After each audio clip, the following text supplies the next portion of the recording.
Ladies and gentlemen, welcome to the Co-op Podcast here on the 28th of November 2017. Yay. Hello. Hello. Hi, everyone. We're joined by a man from the future. Only by a few hours. When you say that, it makes it sound way more impressive, but... It's a good intro, I think. It is a good intro. I like it. Yeah, we don't have many Australians on the show, mostly because the time difference is ridiculous, but it's not too bad at the moment. It was 6:30 when we did our sound check. And Yeah, I thought it was because we hated them. It could have been. That's what you said, TB. You them, said, yeah. I hate Australians. I believe that's what you I'm said. British. I'm Pretty like sure. nationally obligated to do that. So No, we're not holding it Just against you. We know. Yeah. That's how it His- does. Sent our thieves and crooks there. yes, to the colonies with you. Right. Something along those lines. Yeah, we do like visiting there for some reason, but we're not going to ever admit to liking it. It's because our weather is 8,000 billion times better than your shitty weather. So Yeah, completely. No, he's totally right on that one. Why do you think I left the country in the first place? It's terrible. that's it. 8% of our days are overcast. It's awful. I feel like the reason that most Americans don't ever visit Australia is Here because we go. all we ever hear is that there are gigantic versions of things that we find terrifying. That's just so they keep the assholes out. Having been there Yeah. for 2 weeks, like to I saw. do that. I didn't even see a bug. I saw We have- No nothing. bugs. I didn't We see have- anything. A very, very successful asshole reduction strategy in place. It is working as intended. I can tell. Yeah, That- I showed up and they were like, one With all the got articles through. about drop Eh? bears and all the pictures of giant Well, Don't swords. exist. Drop bears, they lurk. You know, they lurk until the They do. optimal They're time. Very dangerous. So it's Yeah. good that you know about those. You should definitely stay away because drop bears. You don't Yeah. want to mess with that, man. Everyone Wait, needs to be are aware you of drop trying to bears. reduce my assholery? I'm not allowed. Trust me, I've been trying to do that for years. You have It doesn't a really work. good asshole reduction policy. Yeah. Also, you should all never go. No, trust me, it doesn't work. We tried our best. It's understandable. Welcome to the Co-op Podcast. We do occasionally talk about video games. Our special guest today is Ralph from the SkillUp channel. Welcome to the show. Thank you very much. Awesome to be here. Huge fan for a long time. I remember watching you back in the day when you were doing Blue Please. Don't I do think I this. remember my very Don't do first. this. Back in Don't the do old this. days, before we had the videos and the fancy moving Moments. pictures. I remember you doing some like Kungan impression where he was at Oh, the gym that doing thing. something or what? Oh god, that was great. So I've been- Kungan tanks all. Probably one of the do most this. successful terrible skits we ever did that no one would find relevant these days. Kungan left that WoW converted me. years ago, didn't he? I don't even know Say what he again? wanted to do. Kungan left years ago. Didn't he try to get into esports in some way? Oh, I don't know. Can't remember. I don't know what he's doing these days. Can't even remember. Esports. What is the What's that? esports? We just don't know. Don't do this. Don't No. do this. Do what? Don't It's remind me already of the good old happening. days. Jesse, what are you trying to curb at this point? We're already. Yeah, It is too late. Yeah, Hey, far too late. Dukes, have you ever just felt like sometimes you're the oldest person on the internet? I never feel that way. No. No, not really.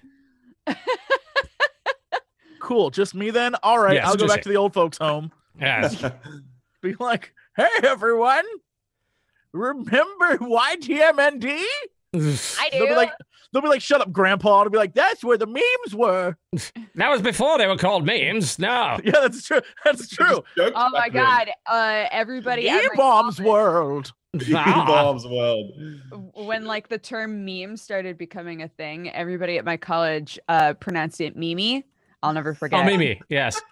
Yeah, all the memes. All them memes. I like memes. the dog E. We were confused by that for a while because that kind of makes sense, right? Doggy. Doggy is, that's already a word. So maybe it was just a different Sure. misspelling of it. But no, we had to learn it. It was Doge. Doge is like, that sounds French to me. I don't trust it. We don't like the French either. Don't know if you realize that. Have you Yeah. ever had a French? Have you ever had a French guest? No, I don't believe so. Ooh. On Well, purpose. Do you know We won't a let the French dirty guest frogs worth in here. having? I have to say yes now because otherwise I'm going to sound like a bad person. But the truth is I don't. Right. So Right. I'm really I torn right just Bring am a all bad your person. French to us. Don't to do that. counterbalance. Yeah, the- we'll even take French Canadians. Quebecois? Yeah, Get on. exactly. Come join us. You see, like, they're one of the larger language groups that actually has their own sphere of YouTube and Twitch, and they don't really interact That is necessarily true. with the English part of it. France and Japan are very much like, we don't need your gross English. 100%. bullshit. And Russia. There's a decent amount of Russia, German and Russian, right? A lot of Russian. Yes. Yeah, so it's like, You we don't go to need the these, English nonsense, no. You go to these publisher events and they're also like linguistically separated. There's the English speakers over there, the French over there, Japanese, and never shall they meet. Like they just don't talk to each other at all. I'd go over and say hi. I'd be like, "Hey, hi, I'm American." They'd be like, "Yeah, I love you guys. I think you're awesome." Poutine. They'd be like, I don't know why I'd say that to the Japanese guys. That'd be weird, but that's what I do. That does sound like they'd probably not quite understand where you're coming from. Yeah, I cross over to the Japanese side of YouTube to watch competitive eaters and Nice. That's to good. watch music videos. So that's about as far as I go. That's pretty good. That's pretty Yeah. good. The only competitor eaters I like are Americans. Thank you very much. Nathan's hot dog eating contest. Best thing to watch. It's gross. What do you mean? It's gross. The hot The dog Japanese tsunami was a rock. Japanese man, and he had an extended stomach. Didn't you The watch the Japanese- documentary? Yeah, I was I going would to say, not didn't watch you that because it sounds terrible. I think you guys got consistently whipped by Asian competitors, Japanese. actually, if I recall correctly. Not That's no true. more. Fixed it. America's back, baby. Number one. We'll stuff anything in our mouths. Anything. Number one. We're number one. We're number one. Oh dear. Welcome to the Workshop Podcast. We do occasionally talk about video games. Let's do exactly that, shall we? Sorry. Let's not start with it. Yes, you do whatever you like now. What are you gonna do? What are you saying? You feel free. You just take over the show from here on Can in. we talk about Battlechef Brigade? Yes, we can. Yes. Yay! How many of you have played Battlechef Brigade? I have played Oh, Battlechef me. Brigade. Not I do not know me. what it is. I think I'm in like the final gauntlet of that game, and it's extremely difficult. But the game in general is so precious and great, and I love it. So feel free to explain to the many yeah. people who are probably extremely confused what on earth Battlechef Brigade could be. Yeah, what it is. I'm actually shocked how many people like are genuinely, in the gaming sphere and have never heard of this game. But it's a game where you play a girl named Mina who's been working at her family restaurant for her whole life, and she's like a really good chef, and she dreams of being a battle chef. The world that they live in is overrun with these huge monsters, and for just for plot reasons, at some point they decided, the best way to take care of these monsters is to have chefs that can go out, kill the monsters, and then turn them into food. Kill them and grill them. Yeah, kill them and grill them. So the game has multiple sequences in it. So like when you're in a food battle, a shokugeki, if you will, for all you anime lovers out there. If you're in a food You battle, see, I'd call you a weebo for that, but since that's the only anime series I regularly watch, I was that would gonna make say me a you colossal can't hypocrite. because I know you love that show, and I'll call you out for it. When you're in a food battle, it starts off with you going into some kind of like a wilderness area and gathering ingredients, whether that's like killing monsters and grabbing like whatever you can from the corpse, or grabbing plants, or whatever's out there that you can put into these different dishes. You bring them back, put them in your pantry, and then it becomes sort of a match 3 game. Every ingredient is made up of different elements, and so like there's like you can make a really spicy dish, or you can make a really earthy dish, and you have to match them up and make it so that the flavor profiles are much greater or much smaller depending on what the person has asked for. Yeah. It's a really, really fun game with a story that actually is not nearly as obvious as I thought it was going to be. It's actually been like an interesting game with really fun characters, and I've loved it so far. I've played quite a few hours of the game so far, I think, but I'm definitely at the last part, and holy shit, the game suddenly ramps to be extremely difficult. I've been playing it on like the hard difficulty because I think that it is a better play experience, but Yeah. That sounds awesome. I'd never heard of that before. Actually, I've seen the headline, but I'd never heard any more It's detail than that. It sounds really good. really good. I thought that it was going to be a little basic. I thought that they were going to rely on like, oh, well, you know, you're doing food battles and you run out and you grab shit and you come back and you match 3 and that's the game.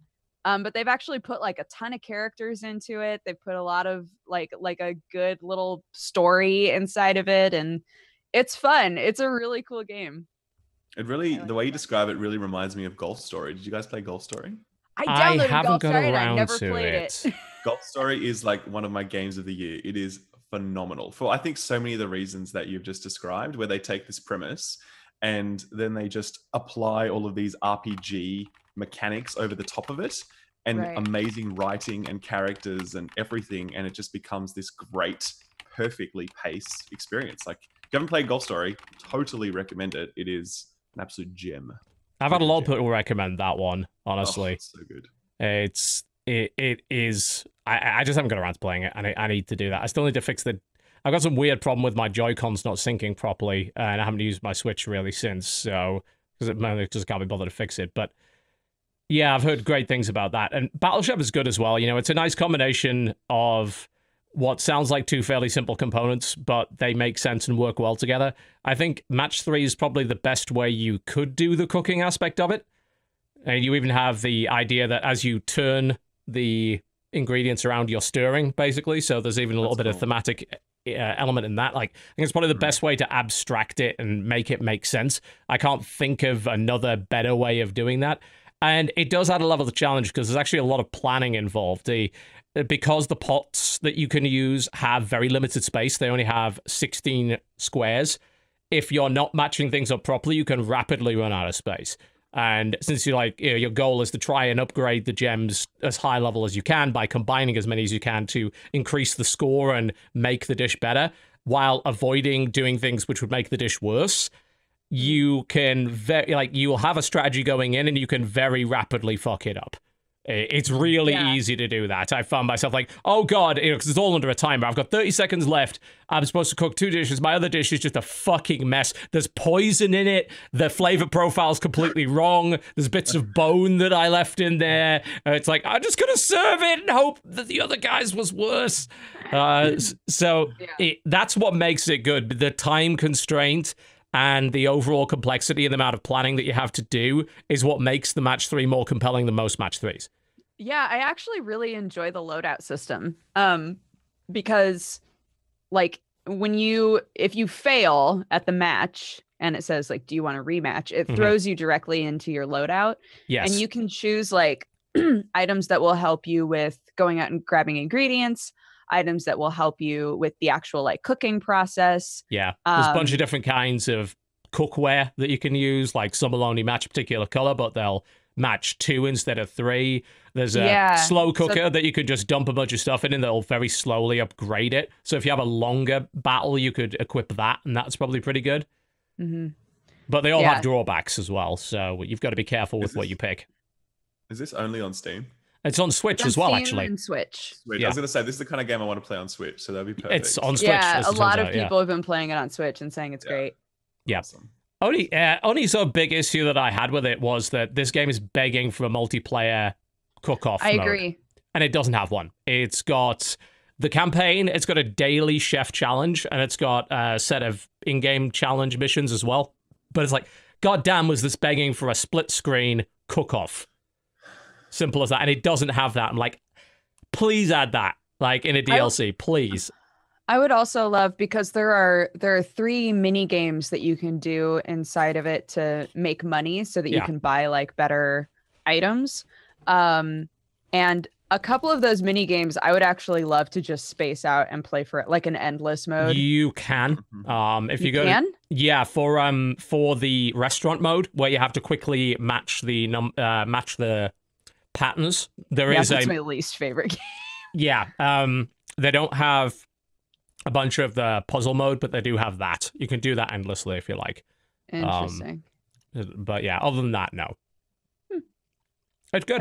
Have you beaten it? No, I'm on like chapter 5 of 6, I think. Okay. Well, it has got a bit harder. Honestly. It gets so hard. Oh my god. It gets so at the end of the game when they're like, this is going to be extremely difficult. I hope that you've prepared yourself. I'm like, I got this. My items are fantastic. And- I'm not worried. and at then just all. it I was like, all how falls the fuck apart. am I supposed to beat this person? It completely It's all so falls to hard. pieces. It's like, oh god, no, I put the wrong thing in here. And like, there's once you put something in the pot, the only way to get it out is either to match it or take it out and dump it in another pot, and that's if you have space. So it's like, this is a complete total shit show. Desperately trying to make space, I think, is It's tricky, yeah. Is a tricky part. Yeah, it's a good combo. It's a good combo. It's a solid indie game. I think it'll probably do really well on Switch, actually. I think that's... We've heard a lot of reports lately of indie games saying, you know what? Switch is a great platform for us. There's still not a huge amount of games. The way they curate their store is good. Like, there's really not that many bad games on the Switch. If you go to the store, the chances are you're not going to buy something that's utter shit. Which is a nice feeling compared to Steam, where, it's like, one, there are so many games, what the fuck, and two, there is a very real chance that you will end up buying shit. Yeah, true. Yeah. I think it's kind of how I predicted Switch, like at the end of last year, that it was going to be an indie machine, and it is. It is absolutely an indie machine. It's great at that. Yeah. It's so comfortable. As a PC gamer, I spend so much time sitting up in my chair. It's so good just to be able to like take a great game and sit on my couch. Just amazing. I love it the most. It's the final form of consoles, I swear to God. I want all consoles to be this. Well, it's a level of flexibility, isn't it? Like, Totally. As much as I love the PC to death, like, there are times when I don't want to be sitting in front of it. Yeah, and I'd love to be absolutely. able to take the game somewhere else. And yeah, the Switch gives you that option.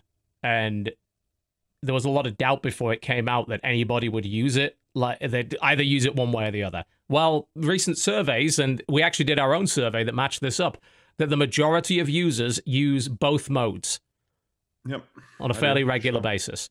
So, got to admit it, Nintendo was right. They foresaw the usage habits of people, and they were completely on the money with that. Absolutely. That's probably even more true in the Japanese market as well, considering the space constraints and the way the public transport works and things like that over there. So good on them for figuring that out. It's a good, solid machine. I like it. Jesse, sound like you got something on your mind. What have you been playing this week? Man, before I get into this other game, still playing a shit ton of Total War. Like, oh, you're in. Are you still playing the big map? I am on turn 186 of a Chaos campaign. I literally formed the darkest army that I could create. I have multiple warlord leaders. I have sacked the tribes of the north. Yes. I defeated at one point, freaking gods are Zine shows up to fight me, and I'm like, bring it on, bitch! And I killed him. And my guy's like, I am the undisputed champion of the gods. I'm like murdering people left and right. Flaw in my plan. There was a bunch of quests appeared for me that were like, hey, go all the way back up to the far north and fight these armies that are there. Mm-hmm. Because I was like, okay, I'm not going to just port there because I'm way down south. I want to I'm going to take the time, research some new stuff, work my way up and have my other armies fight down south. Yep. Because my main army went up to the north, there was an area of the map I just wasn't focusing on, and I allowed the Empire to slowly take over ruins. So now I have a multi-war front with dwarves and humans, and I think orcs on one side, but I don't know who's over there because they keep running in and trying to ambush me and then run back, and I'm just I can't. It's too much now. I'm overwhelmed. That happens with Chaos. I'm overwhelmed.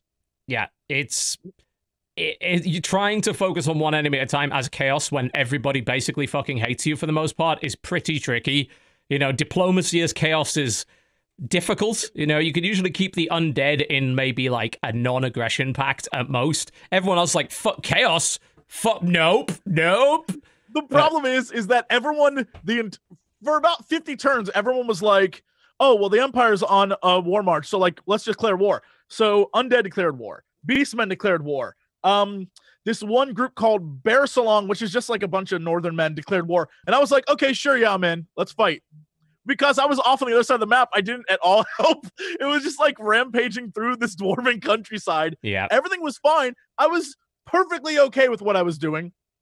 I did not realize that they were all being murdered. But in my mind, I sided with a bunch of Norsemen and I killed them, so I didn't care. I was like, look, all I want to do is create as many ruins on this map as possible and spread chaos. I was like, that's all I want. My main hero has 4 of 4 major quests completed. He has all the best weapons. So all those special items, yeah. Oh, he's incredible. My main army cannot be defeated. The problem is that now the enemy has like 6 armies apiece, like 6 lords. Yeah. So literally, I'm just like, oh, well, if I engage with one and Everyone I else win, go fuck you I'm up. still down troops, and then they're going to come at me with their other armies. I'm like, shit. Yeah. So now I did have you to be, wipe like, real out safe. all the tribes in the north, or did you make some of them vassals? Oh, I made some of them, but the problem is that eventually they went to war with each other, so I had to side. And so because I just got fed up with them, I wiped them all out. So the north is like just all ruins and chaos. Yeah, that's a bit of a problem because like in the later game, it's like I really could use some allies right now. I was like, no, you're chaos. We're not going to do that. Well, what happened is 2 of my groups, because they're like raging tribes as well, they just kept pushing south. And then this one dwarven city I could not take early game, so I gave up on it. Went around and started dominating them at the top. So like, F it. So I went back up the top, killed those guys, came back, and the southern tribes all got killed by the Empire. And I was like, oops. You can't trust Norsemen. And so I was just like, oh, right now, all I have right now are me and Beastmen tribes and my 5 armies. Can I just tell you, I don't know this guy's name, but I love him. The like really vain guy who, when he does anything, he's Prince, like, bring me my mirror shield. I love that guy. I Yeah. love that he has a shield that's a mirror, and I think it's hilarious. And I've been playing. Each turn takes me like 15 minutes now. I'm on turn 186, and I'm just like, I must beat this map. And You're never going to. It's massive. It's completely massive. And because there's an ebb and flow of each kingdom dominating certain things, just when I think I've won something, someone else comes right along and screws me over. And I'm like, yep. Because I can't take anything. Because when you're chaos, you can't control any land. You can't control anything. And the best you can hope for is that you ally with someone who's going to help you. But most of the time, in the end, they just betray you because they're like, oh, you're just savages. We don't want that. And it's like, I will kill you and all your family. Oh my God. And so you literally are just struggling against all the odds. And I'm having so much fun. You I picked played one of way the too hardest much. factions in the game. Like, there's no doubt about that.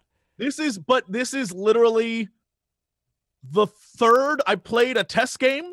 I played what I did for the video I made. This is the 3rd actual campaign I've ever played of this franchise.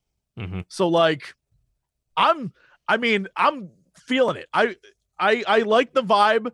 I like that it has a simplicity to it, especially as chaos where you don't have to like do too much. It's mostly waiting around and like, okay, how do I not fuck this up? Save. Okay, let's try this. And then like, oh, I've save scummed a few times. I've been like, Yes. all right, let's go into battle.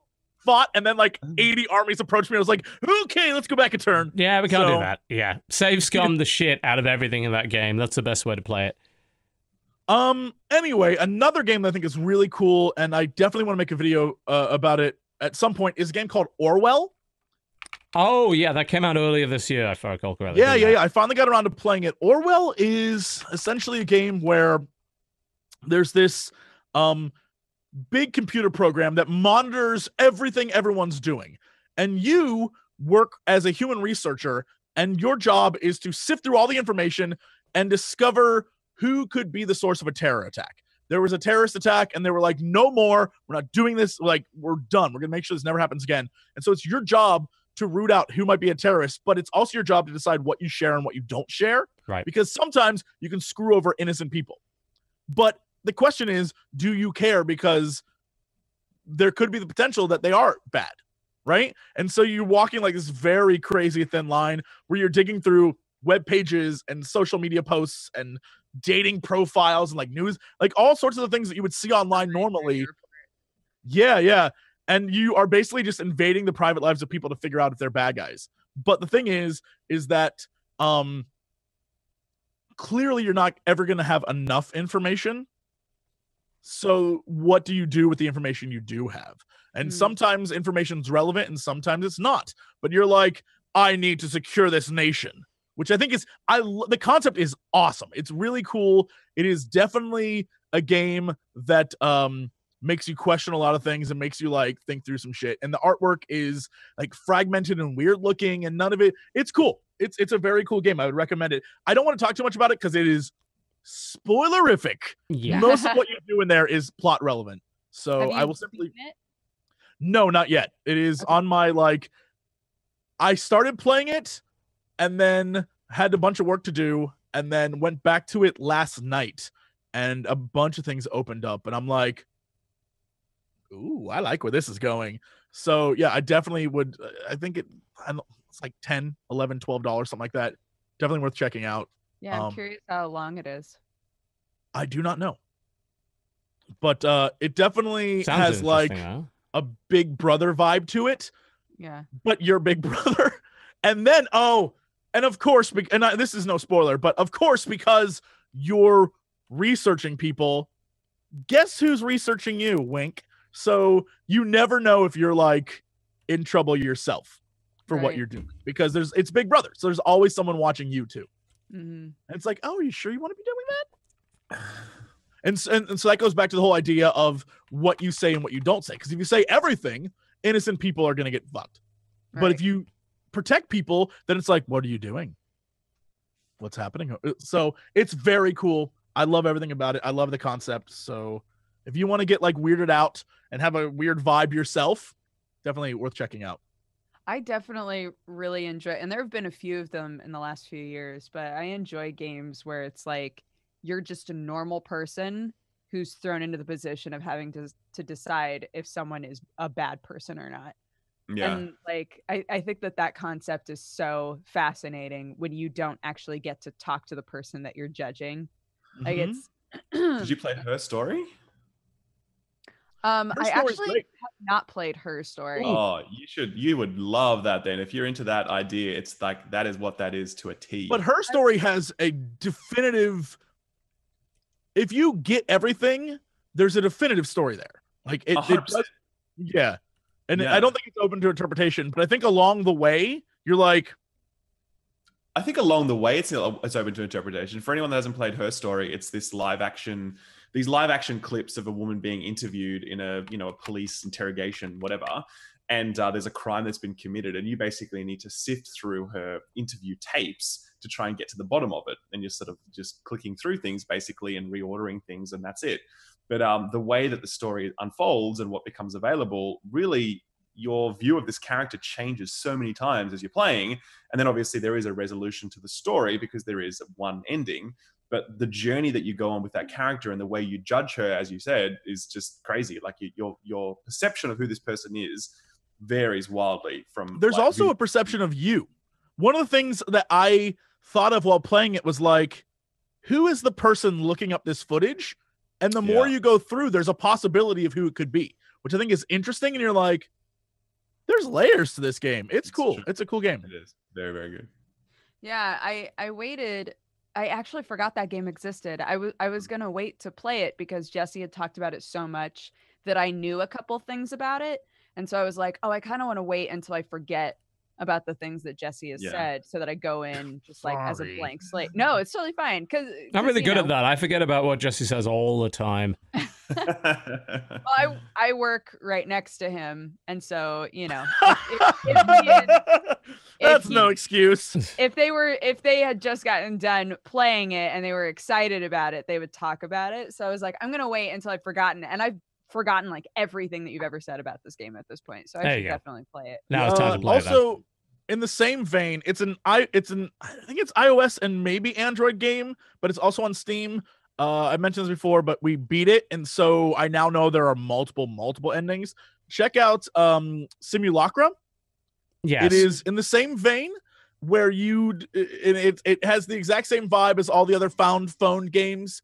So like the Mr. Robot one I talked about a while ago, it has that idea of you find this phone, except this one is a horror game. And a girl has gone missing. You have this girl's phone, and you have to work with the people on her phone to find her. but there clearly is something crazy going on. There are legit jump scares and stuff. I can't imagine what it's like on your phone to have like a jump scare on like in your hand. That sounds like a great way of breaking your phone, actually. Yeah. It is an intense, interesting game that, having played through it once, I realized there are many, many ways that you can go through this.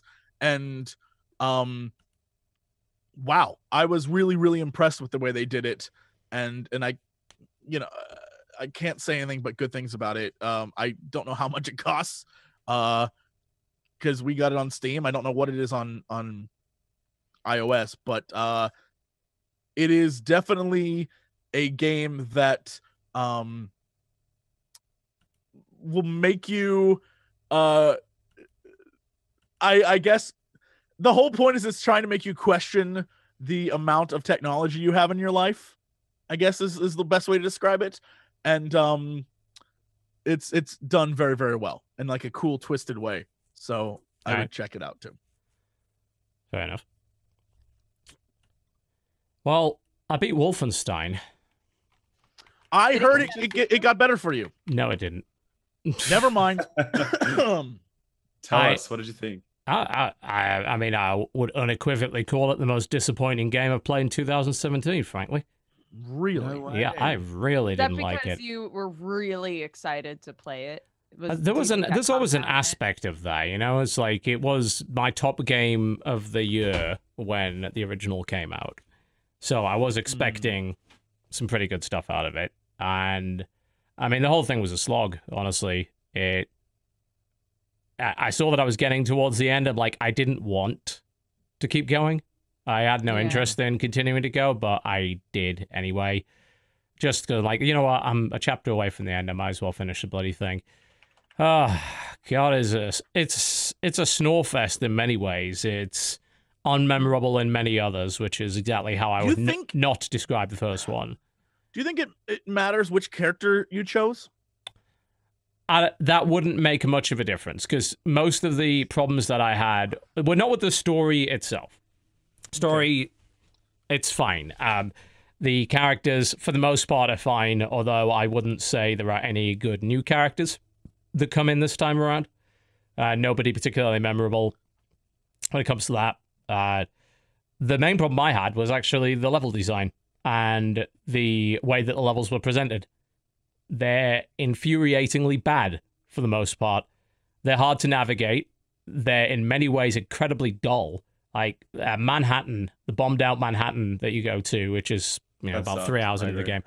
Oh God, that was fucking level. It was brown. Like the whole thing was brown. It's just not like Fallout 3. Yeah, bombed out buildings, brown stuff, pits in the floor. Navigation was a pain in the dick because you're moving through a lot of broken buildings which have multiple floors. And most of the floors are dead ends, and only one's only going to take you to the right place. Sometimes it looks like, oh, I could jump down here, and actually that just kills you outright. Yeah, I did that. The little hint system, which sort of tells you which way you're going, is totally useless in that scenario, because it points you basically towards a wall or a dead end. It's just like, well, you've got to get in this direction. It's more like a compass than it is anything else. I'm like, yeah, I know I've got to get in that direction, but I don't know how to get in that direction. And because the whole city looks exactly the same and there are no defining landmarks anywhere on the level, it's really easy to get turned around on yourself, go the wrong direction. I was stuck in that level for way too long.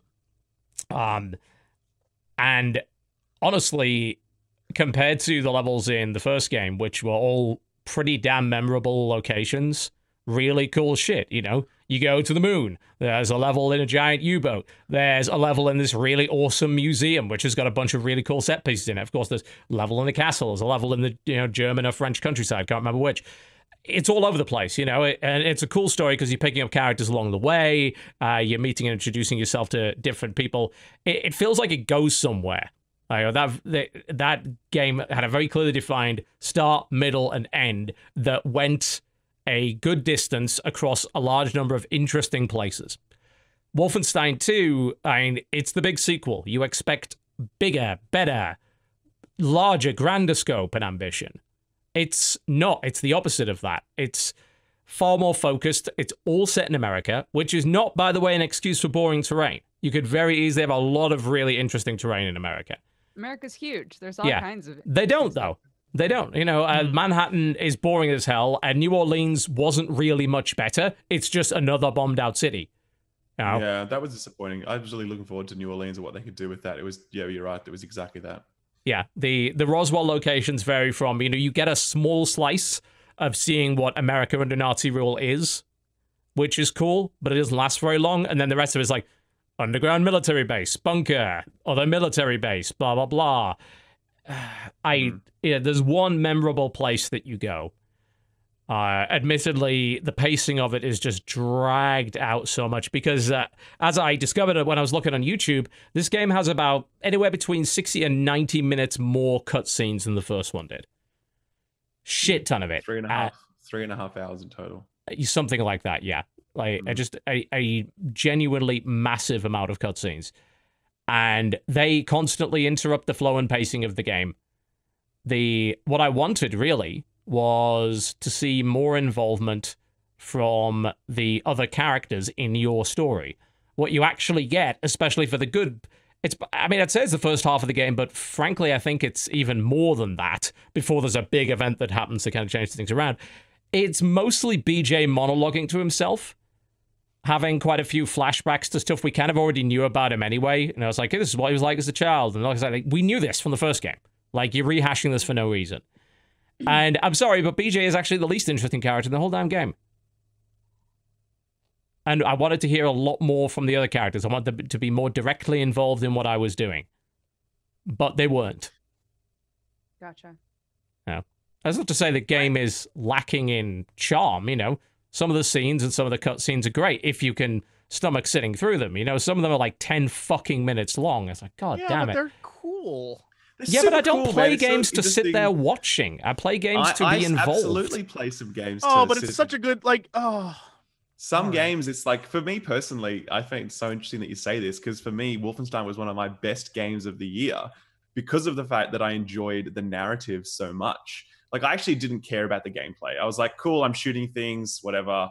I didn't really care because I've shot so many things over so many years. Doesn't really interest me. But if you give me a good storyline with some cool characters and you jazz it up well with the kind of soundtrack and presentation and the way it frames itself and the voice acting quality, if you give me that, you've given me something. And so for that reason, I was like, I really, really liked Wolfenstein. I like this story too. I think, Yeah.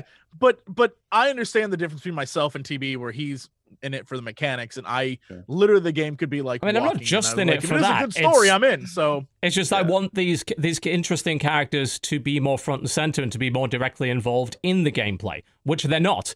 You know, they're all stuck in a boat somewhere, and it's like, you go off and do this.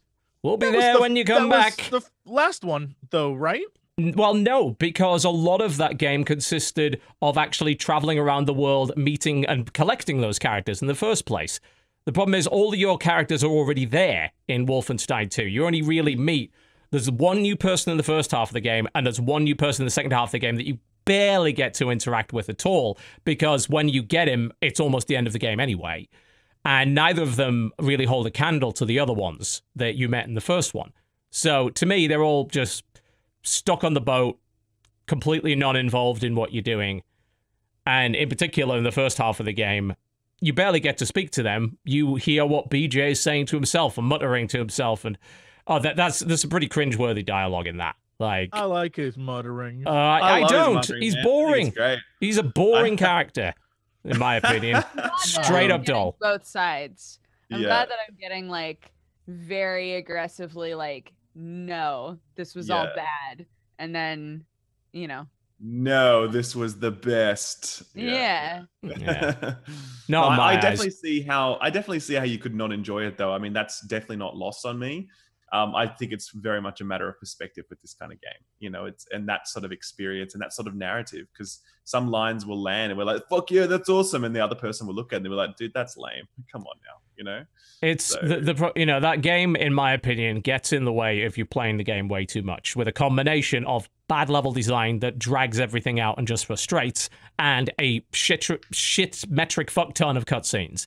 You know, the combination of those two things, like, well, I want to be progressing through this at a reasonable rate, and I'm not able to do that because of those two parts. do you like Metal Gear Solid games as a point of reference for this conversation? No, I don't. Okay, yeah, fair enough. Again, I think it's the same sort of thing where it's like just Cutscene City in Metal Gear, and they're some of my favorite games because I'm totally okay with you take control of the story. I play games all the time. I'm fine if you just give me a good story, you know? So All I want to say, having experienced the first game and knowing what a good story should be, why couldn't we have a game, a Wolfenstein 2, where you played not as BJ, because BJ, as we know, recovers, but what if instead you played as Anya and you were pregnant and had to kick ass, and then you end up discovering that BJ is alive at the end of the sequel? That would be I mean, I awesome. find the whole concept of them sending an extremely heavily pregnant woman into battle the way that they do is fucking stupid. Like, I'm not saying extremely pregnant. There's I'm saying a level she of discovers she's suspension pregnant of and she's gonna kick disbelief. some ass because, like, yeah. I was a great definitely idea. imagining a woman like 8 months pregnant. no, She, I was yeah, no, she, no. she is. Yeah, I was No, gonna say, no, but in the game, in There's a Wolfenstein 2, scene. she is. Yeah, Yeah. there is that scene, right? Or It's very great. close towards the It's end. great. It's amazing. Great. It's ludicrous. I mean, It's the best. the whole game is ludicrous. Yes, it's full of stupid fucking things that I obviously can't talk about because they're massive spoilers. But that They're all actually awesome. was harder to suspend my disbelief on, as I'm like, right, this person is a key member of the Kreisau Circle, extremely important to the Resistance, is currently heavily pregnant with twins. You have a boat full of rebel soldiers, especially at that point in the game, because you gathered a shit ton when you evacuated from a city, again, trying to avoid the spoilers. Let's send her into the most dangerous environment possible for no fucking reason at all. But haven't you guys constantly told me that one of the charms of Wolfenstein is that it's ridiculous? To a point. There's pulpy what it is. ridiculous, and It's then total pulp fiction. it's Awesome. pulp has to It's be so based good. on logic, though. Like, you can do the shit that they did halfway through the game. This is really annoying to talk about without actually spoiling it, because it's really hard to do that. The thing that happened halfway through the game is pulpy as shit, but it makes logical sense. There is literally no logical reason for them doing that. None. Literally zero. I want an entire game of her pregnant murdering. 100%. It's And I'll be ridiculous honest, and stupid. I'll be honest. I don't There care. we go. Make her. She can give birth in it. Baby has upgrades. I don't care what they do. I want all of it. Look, Baby we've- has a rocket launcher.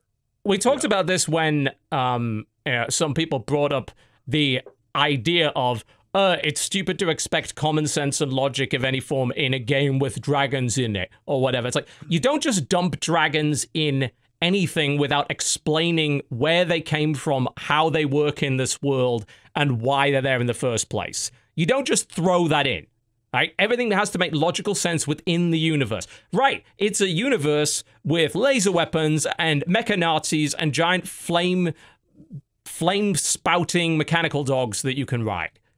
Okay, that's fine, but they're all there for a reason.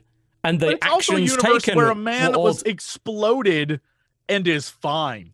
A And man other was things blown to pieces yeah, and is okay, okay. he survived a thing. The thing is, he barely did, as you could tell at the start of the game. He barely But he survived did. that. Yeah, he But did. he He also did. survives another even worse thing. But I'm aware. I'm just but saying. they give a reason for all of that, though. They give a reason for that. Anya going into battle the way that she is totally fucking illogical. No, There I is think that is one of no the least- reason. That's one of the least ridiculous things in this entire No, game. it isn't. And you're going Name to battle one like- logical reason why they send an 8-month carrying twins pregnant woman into the thick of battle. Name 'Cause one they got no reason. one else. Yeah, Like, because bullshit. They have a boat full of everyone else. That is bullshit. Yeah, but everyone has their role. You're in a terrorist cell. I mean, they're considered The terrorists. role- They're in a cell. You know the role of an 8-month-old pregnant woman is not to be in frontline combat. That's completely and totally That's why illogical. BJ fell in love with her, dude. No, you don't understand. that's why not he fell why in love she with is her. at She all. don't need to be told what to do. She's gonna do it. God, She's gonna do it. They're in love. It's nonsense. No, Utter nonsense. I'd trust her. I'd be like, take this gun, cover my back. I definitely Damn would. right. You clearly didn't listen to the audio recordings from the first game where she was like, I will do fucking anything. That girl is a stone cold killer. It's just stupid.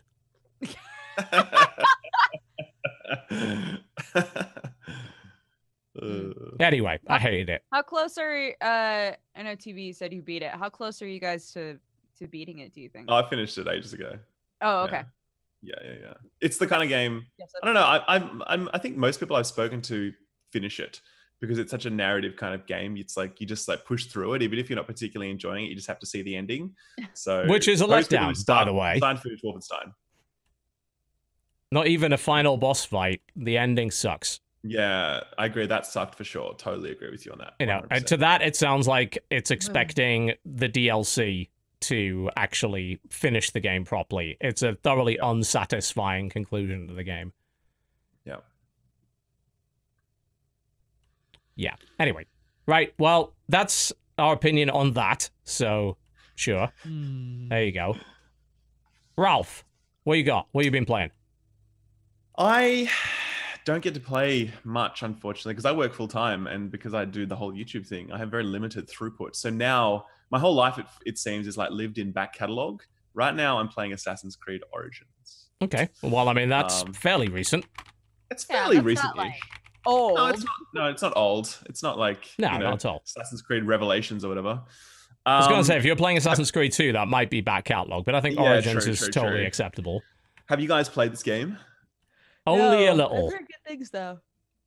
It's pretty good. It's like imagine a really convoluted version of The Witcher with a storyline that is sort of awkward and heaps of UI and just missing a lot of the charm. I know that sounds really brutal, but That sounds like Gonna say, Assassin's you Creed. started this off by being like, it's pretty good, but then listed off a lot of things that sound like they would really not make a good game.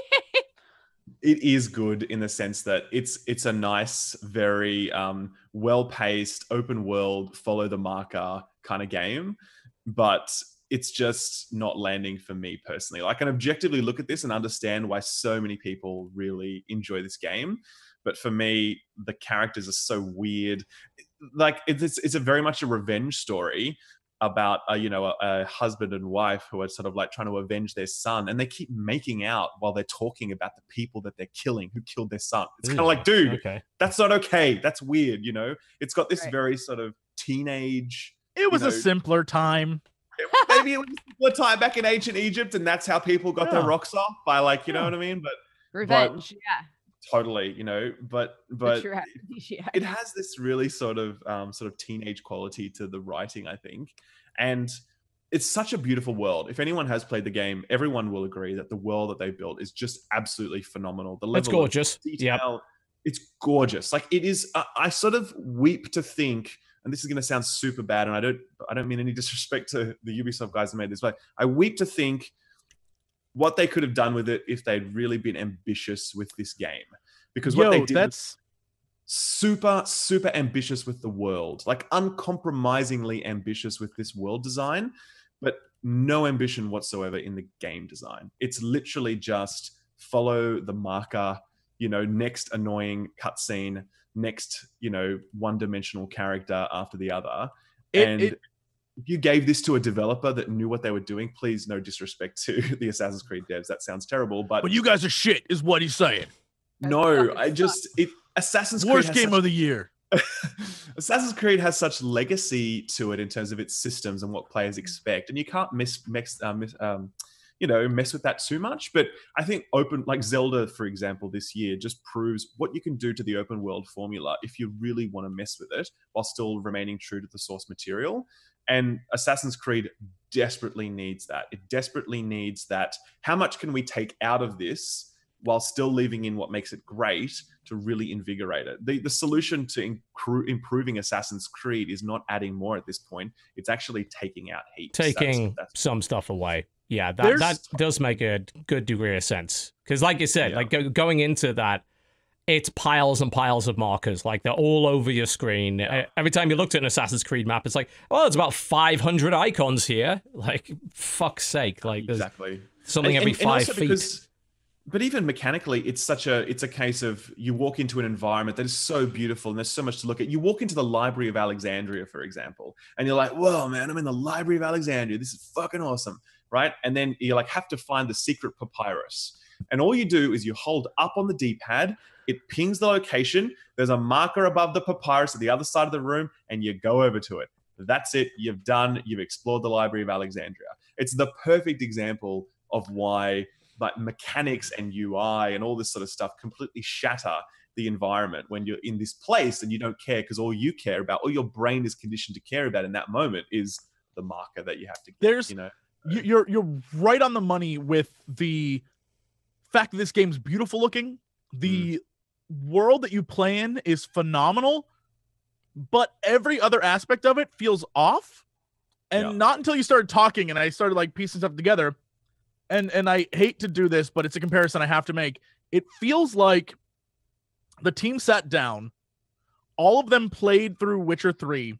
Yes. Had like okay, we can do this, but we have more money and more of us on staff that we can make a better version. And they created a world and a place that you want to spend time in, but without getting what made Witcher 3 good. 100%. Without understanding that, like, the storyline, the plot, and the writing feels very like if I was 17 and trying to be a badass. Yes. The exactly way you go about doing stuff, even though it has that sort of, at many times, that Witcher mechanic of like, I have to solve what happened here. Like, how did this ship burn down? Where did this girl, like that kind of stuff?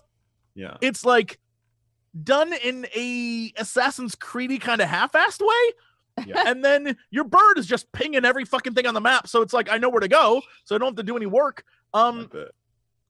It's crazy. And then much of the story, stuff that could have been very serious and very like, I'm going to question all sorts of shit. Like there's one quest where someone has been poisoning one of the sacred calves, and you find out that it's like some random like the priestesses are doing it for another there's a whole reason for this whole thing happening, and it could be like, whoa, like there's some crazy shit going on here, and questioning the whole like religion of everything they're doing. And it's like, no, this is like a mini quest on the way to a bigger quest. It doesn't really matter that much, but it's like, that's huge.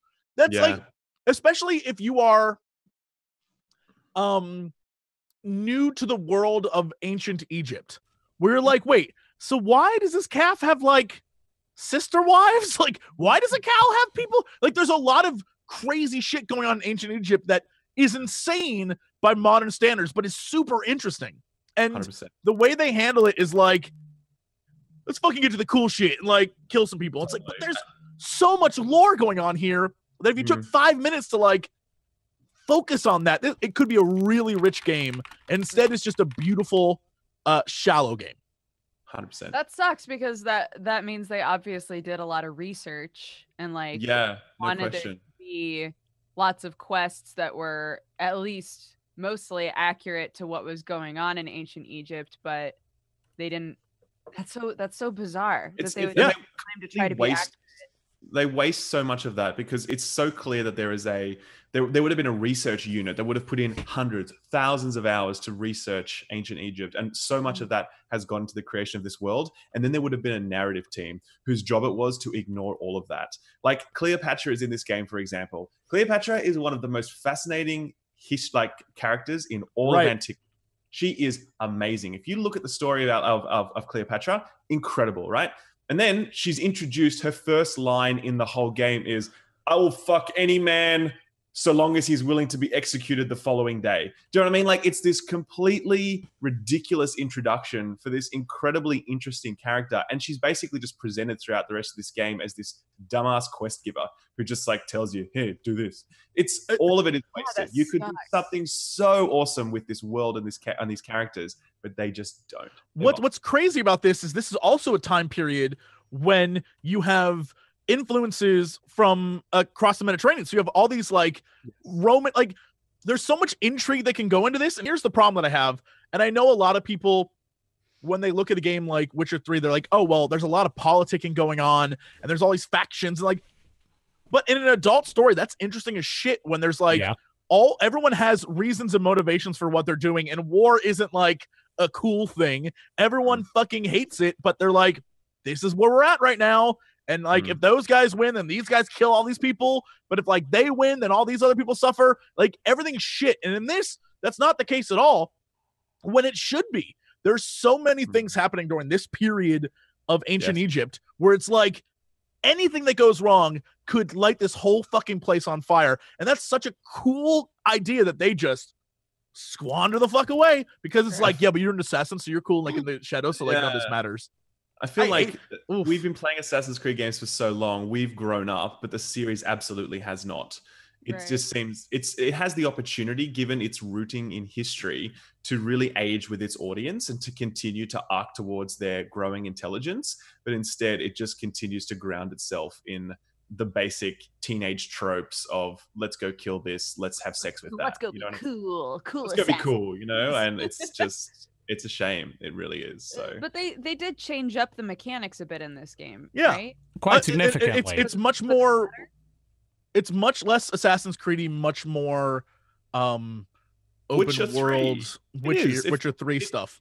You'd feel like the video I want to make, but I don't have time to make it, is Assassin's Creed versus Witcher 3. You know, I don't have time to make that because I don't have time for another playthrough of The Witcher 3. But that would be a fascinating video because it's so clear how much they have drawn from that style in every way. You know, which is fine because the combat system used to be a glorified QTE. Like there was nothing hard about Assassin's Creed combat. It's not any better here, though, to be honest. It's different, but it's no better, you know? Witcher 3 combat, though, wasn't necessarily like a masterpiece either, so that's... It's not the big strength of the game, is it? No, it's never been a big strength, but yeah, it's just missing that secret sauce, unfortunately. And I really had been so hopeful that the team could have brought that, and I feel that they could have. I feel as though there'd be a whole bunch of developers on that team looking back at or listening to this conversation now, very frustrated, saying, if only they'd listened to me. I had the idea to do X, Y, and Z, you know? And it just feels like... The whole point of them taking a year off was to try and take this tired formula and breathe new life into it, I guess. But the Ubisoft style of doing open world seems like a really hard habit to break. Oh, no, yeah. They have a formula and they're really, really sticking with it. It has all the potentials there that they like. Things happen in this game where you can see the inspiration from Witcher 3. You can see where there's great stuff. And those moments are genuinely like, oh, that's fun. Like where you randomly stumble upon a boy stealing fruit. And if you follow him, it leads to a quest, which is kind of like, oh, that's interesting. But they've created this beautiful, beautiful, beautiful world filled with vibrant and like vibrancy and life. And you can like just cruise down the Nile and like see shit. And like, it's incredible to be there. But it's a world of beauty and wonder. But everything else is like vapid and silly. And it's hard. I don't know how to describe this game because I keep wanting to be like, you should check it out. Check out this game. Origins looks really cool. It's fun. But at the same time, it's just like, I know. God, I know that you're going to hate it. I know you're going to hate it, but you should check it out. Like that's the vibe I have. Yes. It's like Destiny. Well, Destiny we'll certainly get onto in the news portion of the show, since Bungie have been very, very naughty boys and girls. So we'll certainly talk about that. But now will be a good time to take a break. When we come back, more about the games we've been playing this week. You've been watching the Co-optional Podcast. Don't go anywhere. We'll be right back.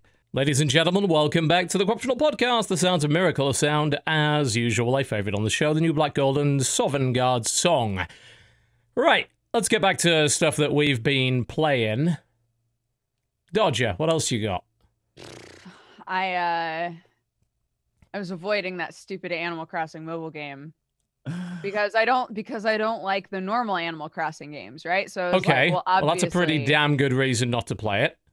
Yeah, I was like, I don't care about this mobile game. So Okay. Sam and I were in Oregon all week for Thanksgiving. And I kept looking over and seeing him play it. And I was like, that looks kind of mindless, though. Like, I It is. like mindlessness in a mobile game. I was like, maybe I'll try it. So when we were on the plane coming back here, I was like, I'm going to download it. I'm going to download it and I'll play it. Why you do this? You got to download it on a plane because Why that you do usually this? takes a while. I downloaded it when we landed. Oh, When we okay, landed, I right, was fair like, enough, all right, yeah, I'm going to yep. just play this game. So that Yep. was 2 days ago, right? Yep. That game is extremely mindless in a way where it's really easy to just like log in and be like, all right, everybody, what do you want? You want a bug? I got you. You want a butterfly? I got you. And then you just get all kinds of shit. And then it's like, make some furniture. And I'm like, cool. And then you set your furniture to start being made. And then you walk away. And it's like, it's the perfect toilet game for me. The concept of this new Animal Crossing mobile game is that you run a campsite. So in the last Animal Crossing New Leaf game, you showed up and they were like, "Oh, thank God, the new mayor is here." And you're like, "I'm not the mayor." And they're like, "Yeah, you sure are." In this one, you show up and they're like, "Oh, thank God, the new what's the word? Oh my God. Camping. Holy shit. Camping Wow. manager? I don't know. Yeah, the new like camping manager is here. And you're like, that's not me. And you're like, are you sure? Because I'm pretty sure it is you. And yeah, you make your little person and you go around and you try to make all the animals love you. And if your campsite is cool enough, they'll show up and hang out there once you invite them. But you have to do a certain number of people are really upset because the way that it works is like you do a certain number of favors for people. They'll be like, man, I really wish I had a butterfly. And then you'll go and grab the butterfly they want and bring it to them, right? These people sound lazy as fuck, by the way. Uh-huh.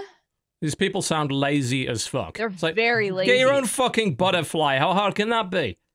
Yeah, so you get them a butterfly, right? Until they hit a certain level. And once they hit a certain level of like relationship status with you, then you can be like, you should come hang out at my campsite. And then what they do is they go, man, I would love to come to your campsite, but could you do a few things for me first? And then they list off they list off a huge list of furniture that you have to have at your campsite in order for them to show What up. kind of dickhead makes demands like that? What? This sucks. Like all these people, you're like, can you come to my campsite? And they're like, You're a doormat. I don't know. You're a complete and total isn't doormat. Cute enough. Can you make this rug and this chair and this table and this teddy bear and that like it was like I'm buying all of my friends. So yeah, the game is literally just a loop of I go fishing, I catch bugs, and I grab fruit, and then I go to all the animals. I'm like, you want shit? Here you go. Here you go. Here you go. Terrible Here you game. go. A It's terrible. a giant I make a bunch of, fucking. and then I set a bunch of furniture to be made, and it's like this will be done in 4 hours. And I'm like, great. And then I shut It it is off. not So a it's good a game. giant Not a fucking good game. treadmill and Skinner box It's not a good game. that has No, a bunch of it's not. microtransactions in That's it. terrible It is downloading a now. terrible game.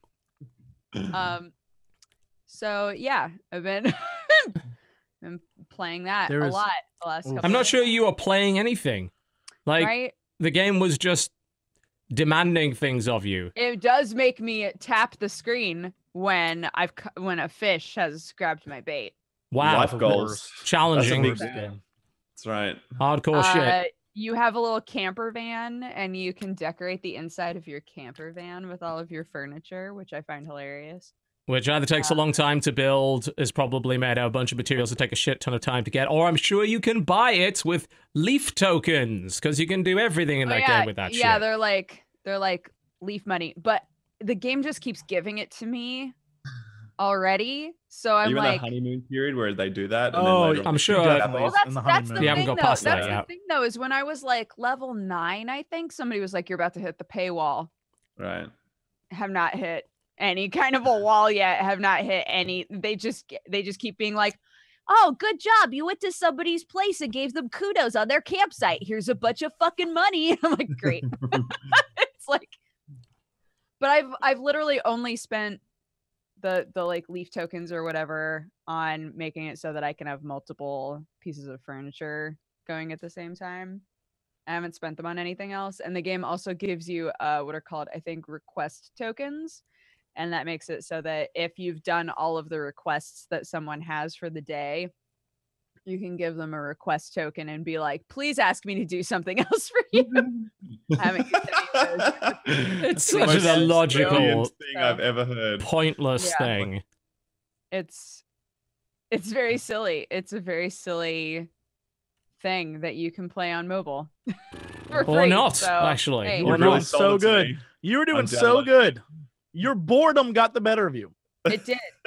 It literally did. Sam and I sat on the couch when we got home and watched Punisher. Do you want to like? and Do you want to then like go to a soup kitchen and like give back instead of doing that? I will literally Yeah, do been anything try- rather than play that.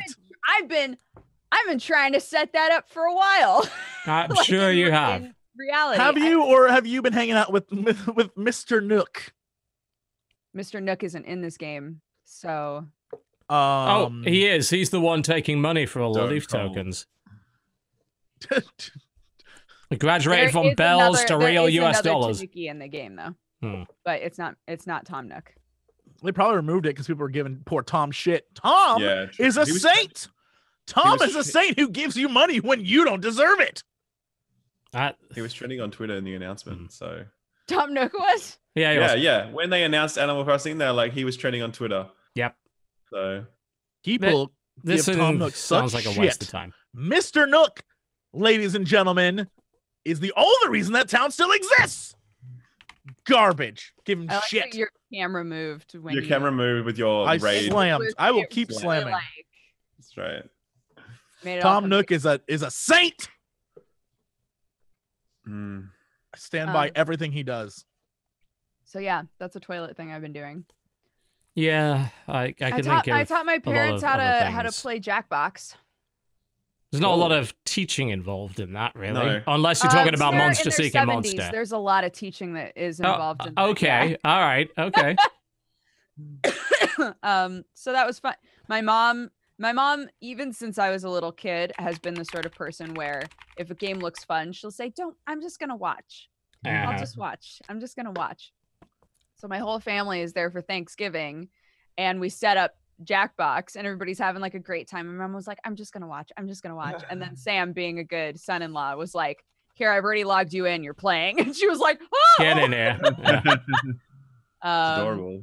And then it was so cute because we played it. I knew she would love Murder Trivia Party, which she did. She can't stop talking about how great that one is.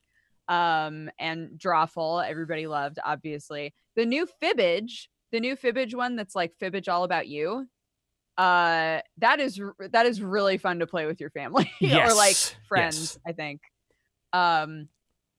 So yeah, we played all of those, and literally the next like 2 days she was going, those were such fun games. Can you Yeah. teach me how to set those up? Can you put them on the laptop? We're going to take them to the desert. We're going to show everybody else. how We're to gonna take them I'm to the so desert. excited. They just These are the so great. desert. comb the deserts.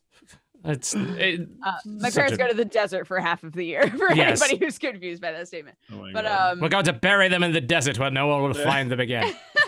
so yeah, I had to like open up each game individually and show her like, see, they're all the same. You just say play, and then And it put the gives you a code in, and and then you're da-da-da. playing. And she was Uh-huh. like, this is so easy. I was like, I know. Yes. And yeah, she was very excited. My Well, mom that's is cool. super into Jackbox now. I gotta be honest, like, you know, my dad does not, you know, he never got the point of games. Like, he was never into them at any point, and still kind of isn't. But we had luck with Jackbox with him and with Use Your Words. He's got no problem participating in those. So that worked out pretty well with him. As to where else we could go with that, probably not. I did get him to play Codenames with us at one point. You know, which is the really cool board game kind of thing where you've got the grid of words and you're trying to find out who the spy is and everything like that. We played that, but yeah, Jackbox There- has a universal appeal. There are these games coming out on PlayStation using your mobile phone at the moment. Have you guys seen these ones? Yeah. There's one What's called, the like, name of them? Well, there's one called Hidden Agenda. Oh which is yeah, by- yeah. yeah, which I played at E3, and I played it again actually last week at a Sony event. And it's basically you have your phone, and there's a story on screen with a live action, video, and it pauses, and it basically asks people to vote on, what you should do. Except one of these people has a hidden agenda, and they're trying to sort of derail the events. So basically, you've got 4 people who are always, trying to guess. Who's trying to mess things up. It was actually kind of interesting, to be honest with you. The acting was a little bit cheesy, but the game itself and the concept behind it was actually really good. It's So a nice I feel idea. like that genre is going to do fairly well, like the whole using your phone thing to play games. And the way the Sony guys were marketing it to us, they were very much like, we're trying to remove any barriers that any non-gamers have when they pick up a controller. Because you guys as gamers know exactly what this thing is, a controller. But like everybody else, like has no idea. So your mother, your what the father, hell? Yeah. they've got no clue, but they know how to use their phone. So we're going to try and bring them into the ecosystem through the phone. I was like, Yeah, I This think it's called interesting idea. Playlink, Very if clever. I recall correctly, is the sort of initiative they're Playlink, I looking think, at. yeah. Yeah. which I think was an old cable for something, for another, like a Nintendo product maybe back in the day. Maybe I'm wrong about that. But anyway. I mean, if you go back to the PlayStation 2 era, you can see the sort of buds of this idea in Buzz. You remember Buzz, Yes, exactly. the quiz game, It's like, well, let's just, instead of dealing with controller, we give you nice big button with 4 button choices, and then you hit the thing, and everybody can understand that. I think they're releasing another Buzz, but it'll use your phone. Right. That makes sense. Yeah, it makes total sense. Yeah. Retailers would hate it because they can't sell peripherals, but Sony would love it because they sell games. Yep. Yep. It's there's currently one they're just calling Knowledge is Power, which I think is probably just Buzz, but they've renamed it for I whatever played reason. that. It is Buzz, pretty much. Yes, Yeah, I pretty played that. much look like Buzz. Yeah. But there's a really good one that I played, which was called That's You. And it's Yeah. essentially the kind of game that you play with your mates. And it's Yeah. like, who's the person most likely to pass out first on a boozy night? And, it's literally just those sorts of dumbass questions where you just make fun of each other. So if you're at a party with your mates having beers, put that on. That would be good. And I would love to watch, I don't know, whoever, like some, people that we like watching, I don't know, play that kind of game, because the interactions that I was just having with some random strangers I didn't even know, even that was enjoyable, So Yeah, there's plenty of us who've done streams of Jackbox, and Northern Lion uses Jackbox probably on at least a weekly basis to, substitute for his complete lack of sense of humor. And it works pretty well for him. There's room for that, and the whole idea of busting out a game at a party, if it's easy to start and easy to understand, that's great. I pointed out Triple Agent multiple times this year and just said that's ideal because it plays on one phone. You only need one person to have it. The setup and explanation is non-existent, and you just go. Everyone thought that sounded too like everybody would have to be too focused. No, you don't. At Totally not. Thanksgiving, I was like, well, we've got this game called Triple Agent. I was trying to explain it, and they were like, okay, never mind. You don't have to play that. Yeah, with the social deduction in particular, like you'll have more luck with people that have a bit of game experience. Like I probably wouldn't want to play Triple Agent with someone that doesn't game at all. Well, I think also just like everybody wanted something to play where they could continue to, because Thanksgiving's the only time we all get together, so where people could continue to like talk with each other and catch up, but be playing a game at the same time. Yes, yeah, that's true. Sure. Yeah. Triple Agent requires some degree of focus. Right. That's fair. It's good though. I like But Triple Agent a lot. any games like that, I think they definitely do make it more accessible for sure. Totally.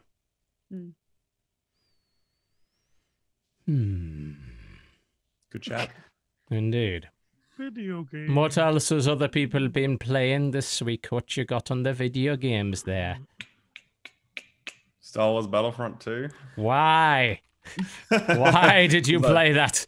Because I had to review it. Oh, no.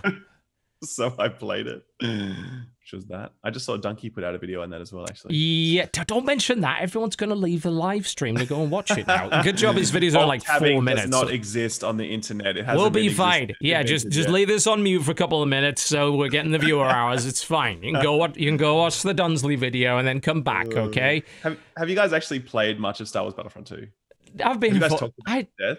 We've talked about it a decent amount. Right. Jesse's played the campaign and pointed out that if you're big into the expanded universe, there's some cool stuff in there, but as a story, it's pretty crappy and predictable. I only played the beta. I didn't bother playing the full game because even when they took the microtransactions out, I could see the progression system was the slowest, most bullshitty bit of bullshit I have ever fucking seen. And I don't want to invest my time in that because the game isn't good enough to justify me getting over that hurdle. For sure. There's two challenges with it. Obviously, the money side is a whole thing that everyone's always talked about to death. But the fact is, they've ultimately built a progression system into a multiplayer shooter that has no place in a multiplayer shooter. Correct. You need to, if you're building a progression system, it cannot be about having more power. It has to be about having different options. Yeah. And this system is entirely about more power, you know? So for that reason, I just can't sign up to it. Like I force myself to play it. The Starfighter Assault mode, by the way, is amazing. Have you guys seen this? Have you guys played this? No. I have been told that was good, but the problem is that some of the most powerful upgrades in the game are Starfighter upgrades. So if you go up against people that have... Yeah, that was one... I did the video a few months ago about the loot boxes, and we looked at the Starfighter upgrades, and I'm like, fuck me. Like, level 1 is 5%, like, extra health. Level 4 is, like, 40% extra health. Like, what the... Shit, that's ridiculous. Like, you're going up against guys you could not possibly kill unless they fell asleep at the keyboard. Can Go, Jesse, sorry. No. Please continue. I have something I want to add at the end. Yeah, but the mode itself, why is that mode particularly good? Because it provides you with the most authentic Star Wars moments I think I've ever had in a video game, perhaps. I honestly believe that there is no more Star Wars a moment than when I'm flying into a TIE fighter and we're both firing and one of us is going to make it out of that and I'm going to fly through the explosion of his, of his wreckage. Sure. And there's a Star Destroyer in the distance and I barrel roll in and there's laser fire across and it's set like that. I have so many of those moments when I play that mode where I'm just like, man, I'm in this fucking movie right now. It is amazing from that perspective. Sure. If you are a true Star Wars fan, you cannot but appreciate those moments because you can certainly appreciate how they look. I don't think there's a doubt about that. It's a beautiful 100%. Game. Yeah, correct. That, but not just look, sound, and also feel. By the way, because the controls in that mode are like the best multiplayer arcade style flight sim controls I've ever experienced. Just incredible. So are they somehow better? Is it, I guess, because it's a sort of starfighter in space mode, are they somehow better than the ground attack? Because I found in the beta, in the Naboo mission, starfighters were not really much better to control than they were in the first game, which was bad. Is there a difference? Yeah, they've changed the handling since the first game, but also in open space, it's a lot better. Right, that makes a lot of sense. To maneuver, and the levels are built around this idea of ducking and weaving in between different things, as opposed to just open sky. Right, so that's fair. It works a lot better. But but yeah, I mean, it breaks my heart that there's this game mode which is so fantastic, bolted onto it is this terrible progression system, and bolted onto that is this terrible pay-to-win monetization model. Yeah. And bolted onto all of that is the greatest sort of controversy in modern gaming. So it really is very sad that all of this is piled up on this way, because those moments, as I said, when you're flying through that exploded wreckage, it's just amazing. It really is. Yeah. So I want to add something to this conversation. About 2 hours ago, maybe 3 at this point, articles started appearing about how at a technology conference that's going on right now in Arizona, the chief financial officer from EA gave a presentation about Battlefront and about that they are listening to people, and it's very important that they try to understand what people's concerns are and how we've been giving them those for months, and how customers feel that that the game was pay to win, but that he needs to explain that the reality of things are there's 2 kinds of gamers. One has more money than time, the other has more time than money. No, it's not true at all. Them. That's what they said. And then here's the craziest thing of this, which explains why it's power items that you can get rather than cosmetic. Jorgensen, was also asked about the possibility of having cosmetic microtransactions, and he explained that EA is very focused on, and LucasArts is extremely focused on, not violating the canon of Star Wars, and cosmetic microtransactions might lead to that. As an example, he mentioned that Darth Vader in white would not make sense, and you definitely don't want him in pink. So don't put him in pink then. Wow, that's crazy. So, so basically, the reason why you're getting powerful guns and like shit like that is because they don't want to give you skins for characters because it would ruin the canon of Star Wars. There you go. That's what they're saying. Can I just say as well, there's an element to this is that cosmetics are nowhere near as lucrative as power, right? And that's not a theory. It's not a theory. It's a fact. Like these games. If you look at like FIFA, and I know you've done a video on this, so you know your shit in regards to this. You know, FIFA Ultimate Team makes a shit ton of money. But not just that. I mean, just anything. You know, like I speak to developers in the background, and they tell me that they get clear instruction that cosmetics are just not the way to go. They're not the future of monetization for video games, according to publishers, because they know that you can just ignore it. Like you and I can just happily ignore. Like we might buy some skin because we think it's cool, but whatever, it doesn't really matter. But the pressure that we feel to buy something in Clash Royale, which I know you play as well, TB. Yep. Like I know that pressure personally because I play that fucking game. Yep. Right? It's a different kind of pressure. It's doing a different thing to my brain in that moment, and I engage that decision-making process completely differently. Publishers know this, man. That's why this whole talk about Overwatch absolutely sort of popularized the loot box. We all started talking about it then, but publishers figured out a long time ago that cosmetics were not the answer when it comes to how they monetize microtransactions. It was pay to win stuff. And that's why the entire mobile industry isn't built on cosmetics. It's built on pay to win. And that's exactly where it's been going with EA since day dot. And that's where everyone's going now, because they're all just being like, well, this is how it is. Everyone's doing it. It's time for us to get in the bandwagon, you know? Yeah. So problem is core gamers fucking hate it. Correct, but we are such a small percentage of the market. We are such a small percentage of the market. Well, enough to make EA back off, cause share to drop, and really concern Disney, and apparently get a couple of countries involved in investigating potential regulation around gambling. You know, it's okay. Just an update. So I've been reading the rest of this article. Here's the reason why EA is so dead set on this. They have basically said that the number one, when it comes to DLC, the DLC pickup rate's around 25% when it comes to maps for games like this. So they selling map packs is terrible. And they're like, okay, we need more money. So maps are free. We're going to come up with a way to make money in the game. And then the conclusion of this article basically states that EA as a company, feel like they've nailed this model with sports games and can't really understand why it's not working with other games. So they're going to focus on trying to figure that out, which is mind-blowing to me. Because I'm sorry to say it to anybody that plays FIFA and NFL and stuff like that, you've got a more educated consumer base versus a less educated consumer base. You have a more casual consumer base versus a hardcore consumer base. And they don't have the same standards.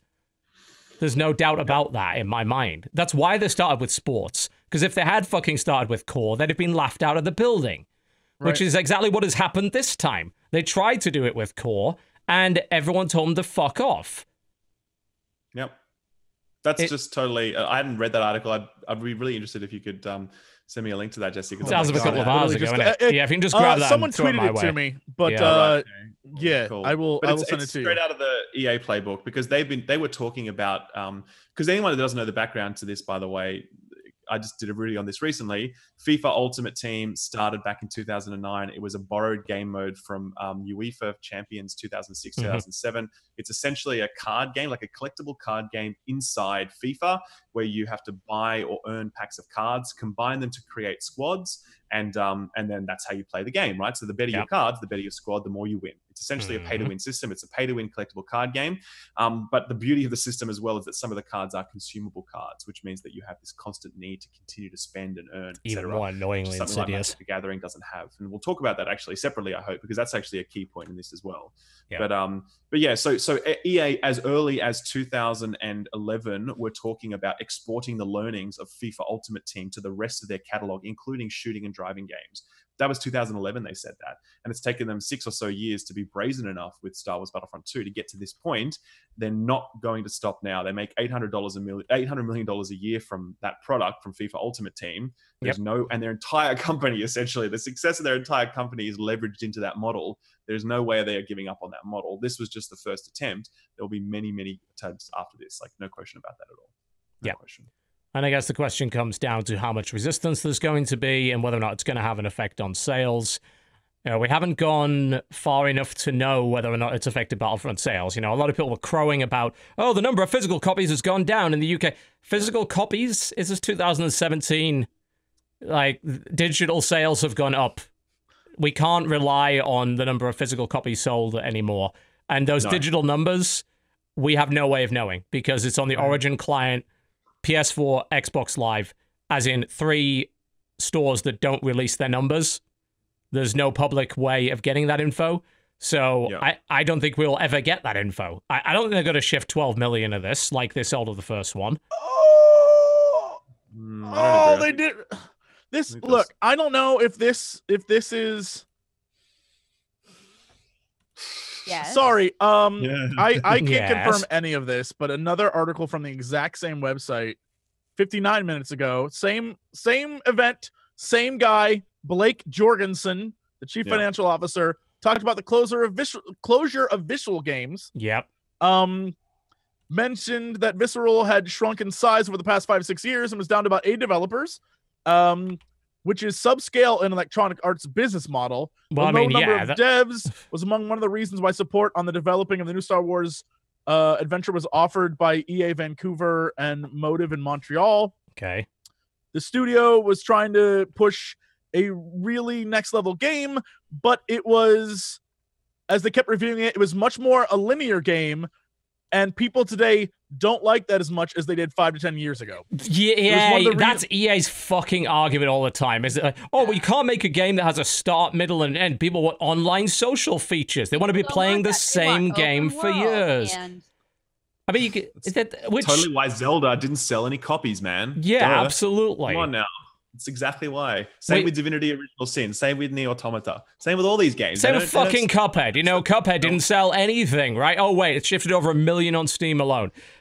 It's fucking bullshit. EA's business model is to spend far too much money on bloated development teams on properties that are reliant on making a shit ton of money through MTX microtransactions over the course of a number of years.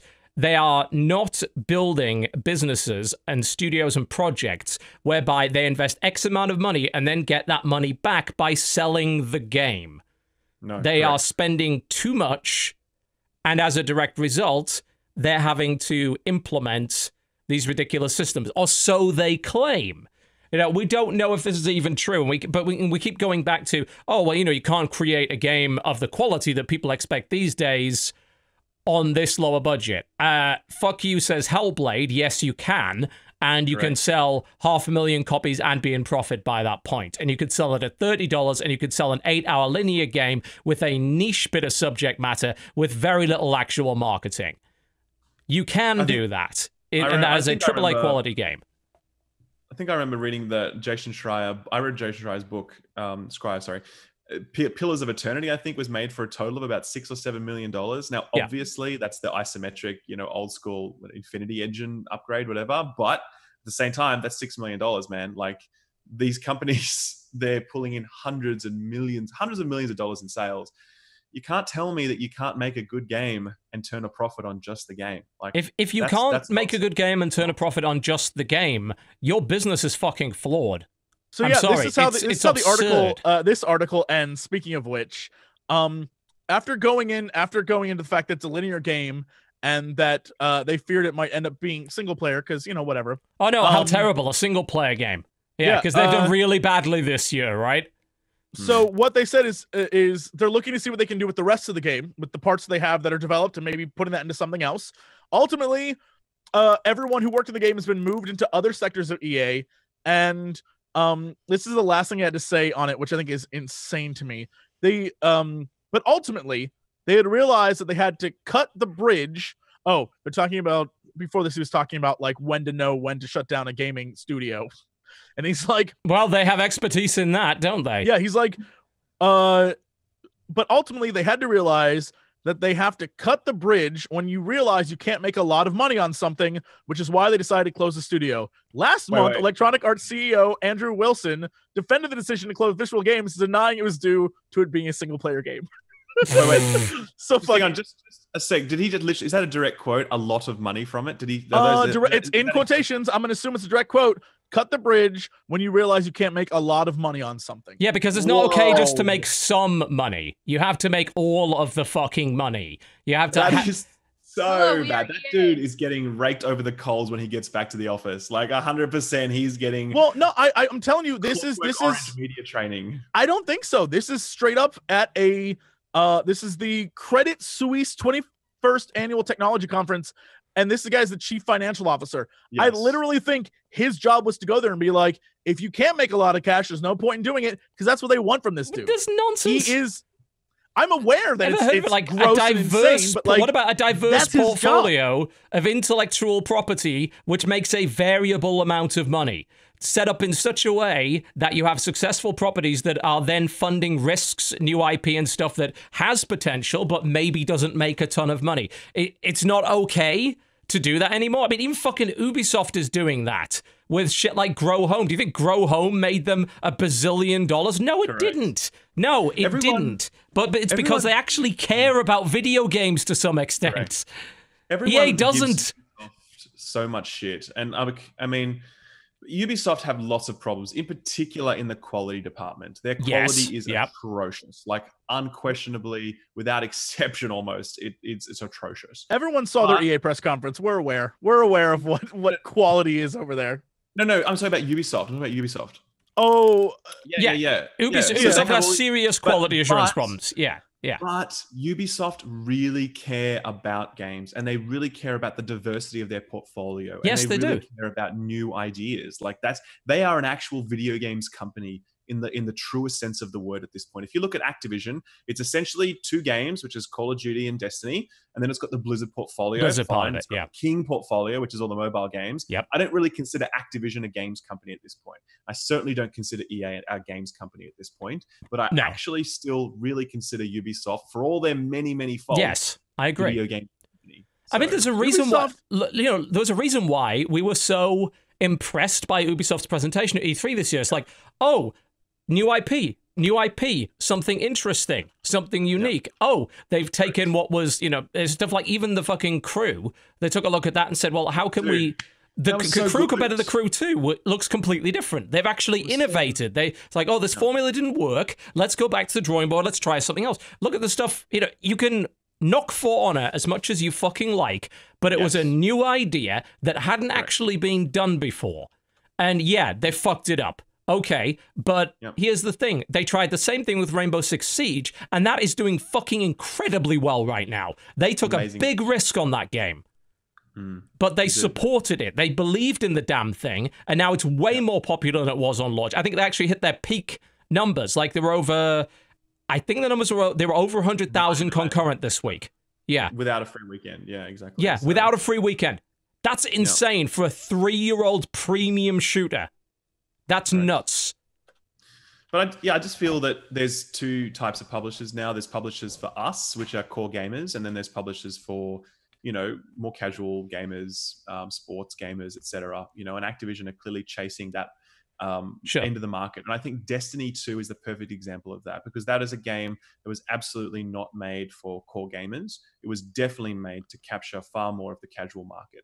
It's the perfect example of how you take a property and then casualify it, so to speak, to align to a business objective, rather than aligning to what clearly your fans wanted and what resonated with them, So, but then you look at Sony's portfolio. Sony's first-party portfolio is excellent. And the stuff that they secure as exclusive as well is excellent. Microsoft struggles, but I don't think it's because they're greedy. I just think it's because they don't really know what they're doing. And obviously the likes of Bethesda are very deeply leveraged into interesting new IP, single player experience. And the 20th re-release of Skyrim, of course. And the 20th release of Skyrim, exactly. But Activision and EA, they're not for us, man. They do not exist for us. No, I think you're actually right at this point. EA in particular not for core gamers anymore. Like, if they want to take that model and run with it, then I would hope if people have any fucking sense, they will realize that EA is not making games for core gamers anymore. They're not interested in that. Yeah, and this is why I'm so worried about Anthem, because, you know, BioWare is our studio. It is ours in terms of core gamers. You know, the whole Andromeda thing, obviously very disappointing. We all know that. Dragon Age, I still quite like that game, warts and all. Well, although it had some interesting and I ideas understand in how it. someone could like it. I personally wasn't a huge fan, but I think something like Dragon Age is the more interesting example, because it was a very functional game that a lot of people really liked, but it was a much more casual experience versus the original Dragon Age, you know, Origins, etc. Yeah, Origins really might as well have been Baldur's Gate. In fact, if you pulled the camera back to the pseudo-isometric, it basically was Baldur's Gate with the plausible combat. Exactly. But I just don't see how Anthem is going to be the game that core gamers want it to be. I can't see a future for that. I cannot see it being anything different than the likes of Destiny 2, which is a very casual, friendly, mass market sort of experience, because the amount of money invested on that game by EA, they need return on investment, and core gamers alone, you know, EA don't see us as that return on investment. So, well, kind of because we're playing other games that aren't theirs. That's the problem they've got. Yeah. Anthem, look, Anthem's going to be the most overhyped letdown of the year. Get ready. Just brace yourself for it.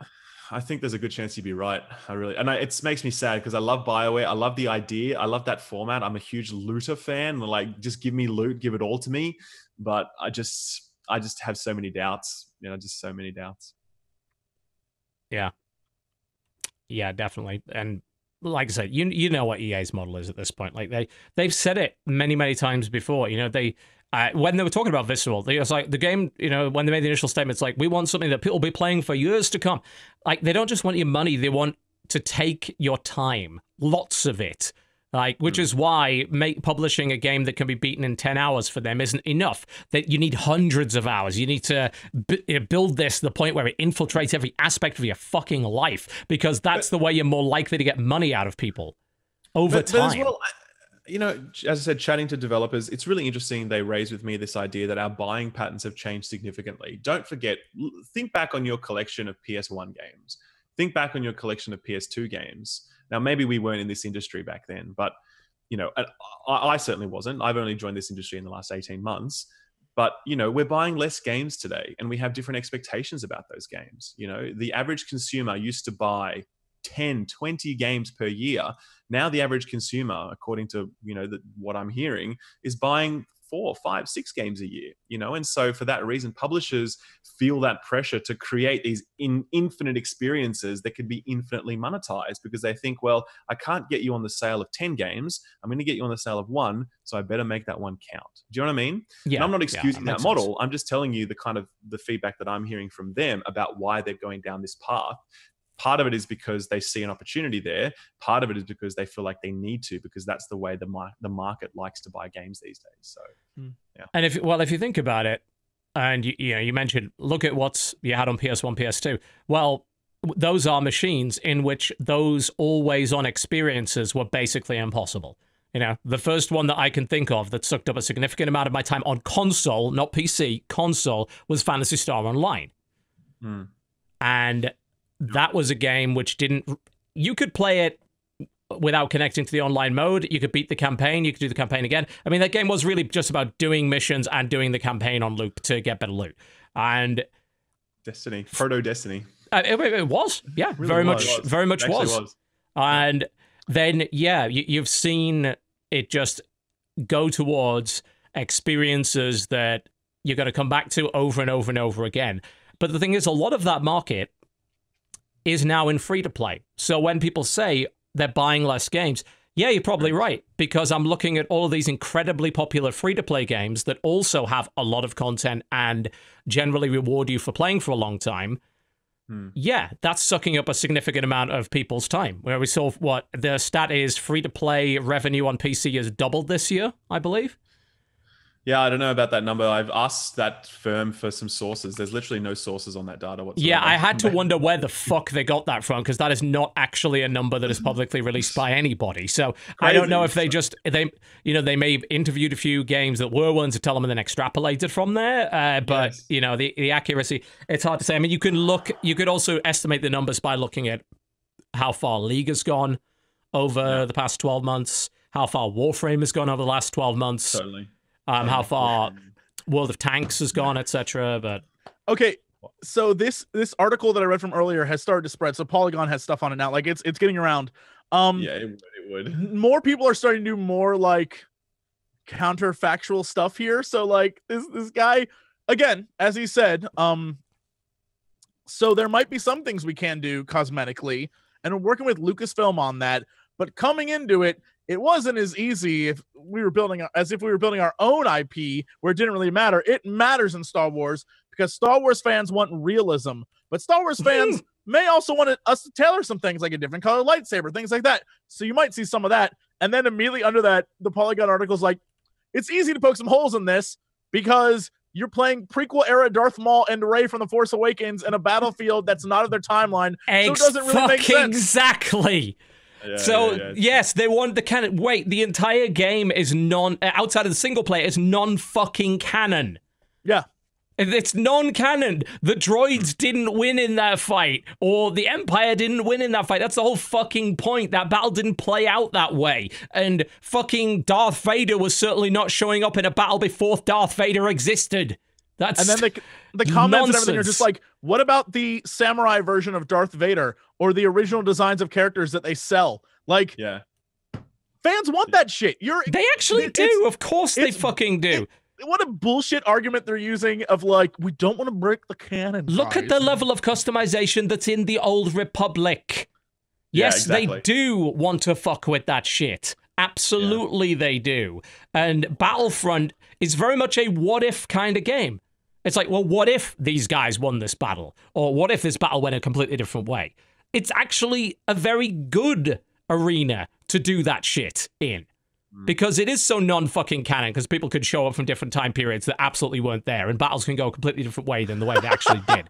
What about Shakespearean Bollocks. Darth Vader from the Shakespeare book? There's Shakespeare Star Wars. That's absolutely true. That's absolutely true. This is all canon. It's all real. People, there's pink Vaders at conventions, and like, get out of town. People want that stuff. They're so dumb. No, it's a fucking video game. If you're going to keep the single player canon, that's fine, but your multiplayer is non-canon and we know it, so why are you trying to make an argument for the strength of canon? Bullshit. Bullshit. It's certainly be like, well, in Overwatch, Tracer was never in the Olympics, so why would we give her an Olympics costume, guys? Oh god. Like, it's that kind of bullshit. We're like, well, there's a canon story. Oh yes, to the game where there's literally no sides and you're placed on teams and the good guys fight and with every the bad battle guys. is completely non-canon and makes no sense that it's even like happening. that would be like if Overwatch was like, oh, well, we can't have a character do this. Your game, it doesn't matter in the gameplay. Christmas doesn't exist in this universe. Why is she wearing a Santa hat of all things? It's preposterous, I tell you, preposterous. Oh, we can't have this. Oh, no. Bullshit. It's, again, just an excuse. And frankly, you're the biggest fucking publisher in the world. Oh, you can't make that model work? Come up with a different one then. Like, oh, map packs don't work. We've known map packs didn't work for the last 10 fucking years. Let me tell you, they split the community. They don't have a good enough buy rate. You just look at what happened in the original Star Wars, where it was impossible for a couple of months after launch to find a queue for any of the DLC content because no one fucking played it. We knew this was a problem. Come up with a different model then that doesn't involve slaving the entire game to a progression model that nobody likes. Yeah. Nobody likes it. Hey, maybe just like make a good game. Whoa. Don't be ridiculous. Wait a minute. God, Stop sorry, it. I'm sorry. You're sorry. talking Wait a crazy. minute. No comment. That is crazy that this year, two of the biggest games, Destiny 2 and Battlefront 2, are literally the first game just with a bunch of issues from the first one fixed and then re-released. Like, there's very little Not a lot fixed though. Like, I think That's true. Destiny 2 had its honeymoon period, and now everyone's realizing the same fucking problems that were in the when first you get to game are end here game as and well. there's nothing to do, and it's Yes. I don't repetitive agree. and terrible. Yeah, totally different problems though. Totally different problems because I'm a huge Destiny nerd, and it's a. Can you explain very the difference between the different- problems? Because I didn't play the first one, so There was a concept that the idea that Destiny had no end game in the first game, and that's actually not true. Destiny actually had a very good end game for those that were up for it because it was a random loot grind and it was a cadence around the raid schedule that was actually very enjoyable for players that got a lot out of that. What they've done now is that they've removed that completely. So you go through what's a fairly average campaign, and then because all loot rolls are static now, there's actually nothing to grind for. And the gear that is static is extremely poorly designed. So one of the benefits or the beauty of Destiny 1 is that it had these incredible weapons that you were like, fuck yeah, I finally got a Galahorn. There is no Galahorn in Destiny 2. There is no weapon that you look at and you're like, holy shit, yes. So, imagine Diablo with no fun loot. We don't have to imagine that. That was Diablo 3 for a year after launch.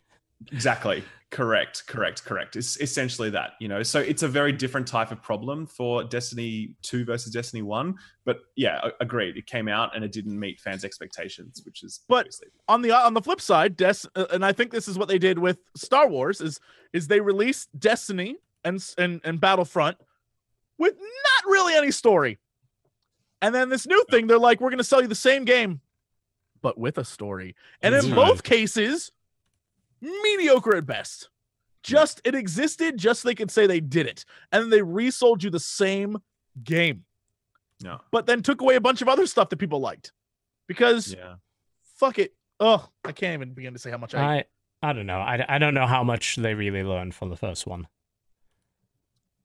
Not much. Sadly. No, would seem not. All right, let's take a break. When we come back, we're weirdly enough kind of covered part of the news there, and also covered news that we didn't have before the show because that article wasn't out. But hey, we'll find something. You're watching the Corruptional Podcast. Do not go anywhere. We'll be right back. Ladies and gentlemen, welcome back to the Corruptional Podcast. And you might think that I left the message at the bottom of the screen from last time, and that was a mistake. But you would be incorrect because we're still talking about Battlefront. Sorry. Oh, no. More specifically, a story that dropped pretty much right after we went off the air last week, which was Hawaii is a little bit pissed, as is Belgium, I believe, with EA. France and Australia. France and Australia are also pretty bothered by it as well. So EA apparently thought, well, I see an overloading camel here, and I've got a bunch of straw. I just want to pile it on there. I want to pile as much straw in there as possible. Oh, the camel snapped in half. That I couldn't have possibly seen that coming. Nobody could have known that camels were this complicated.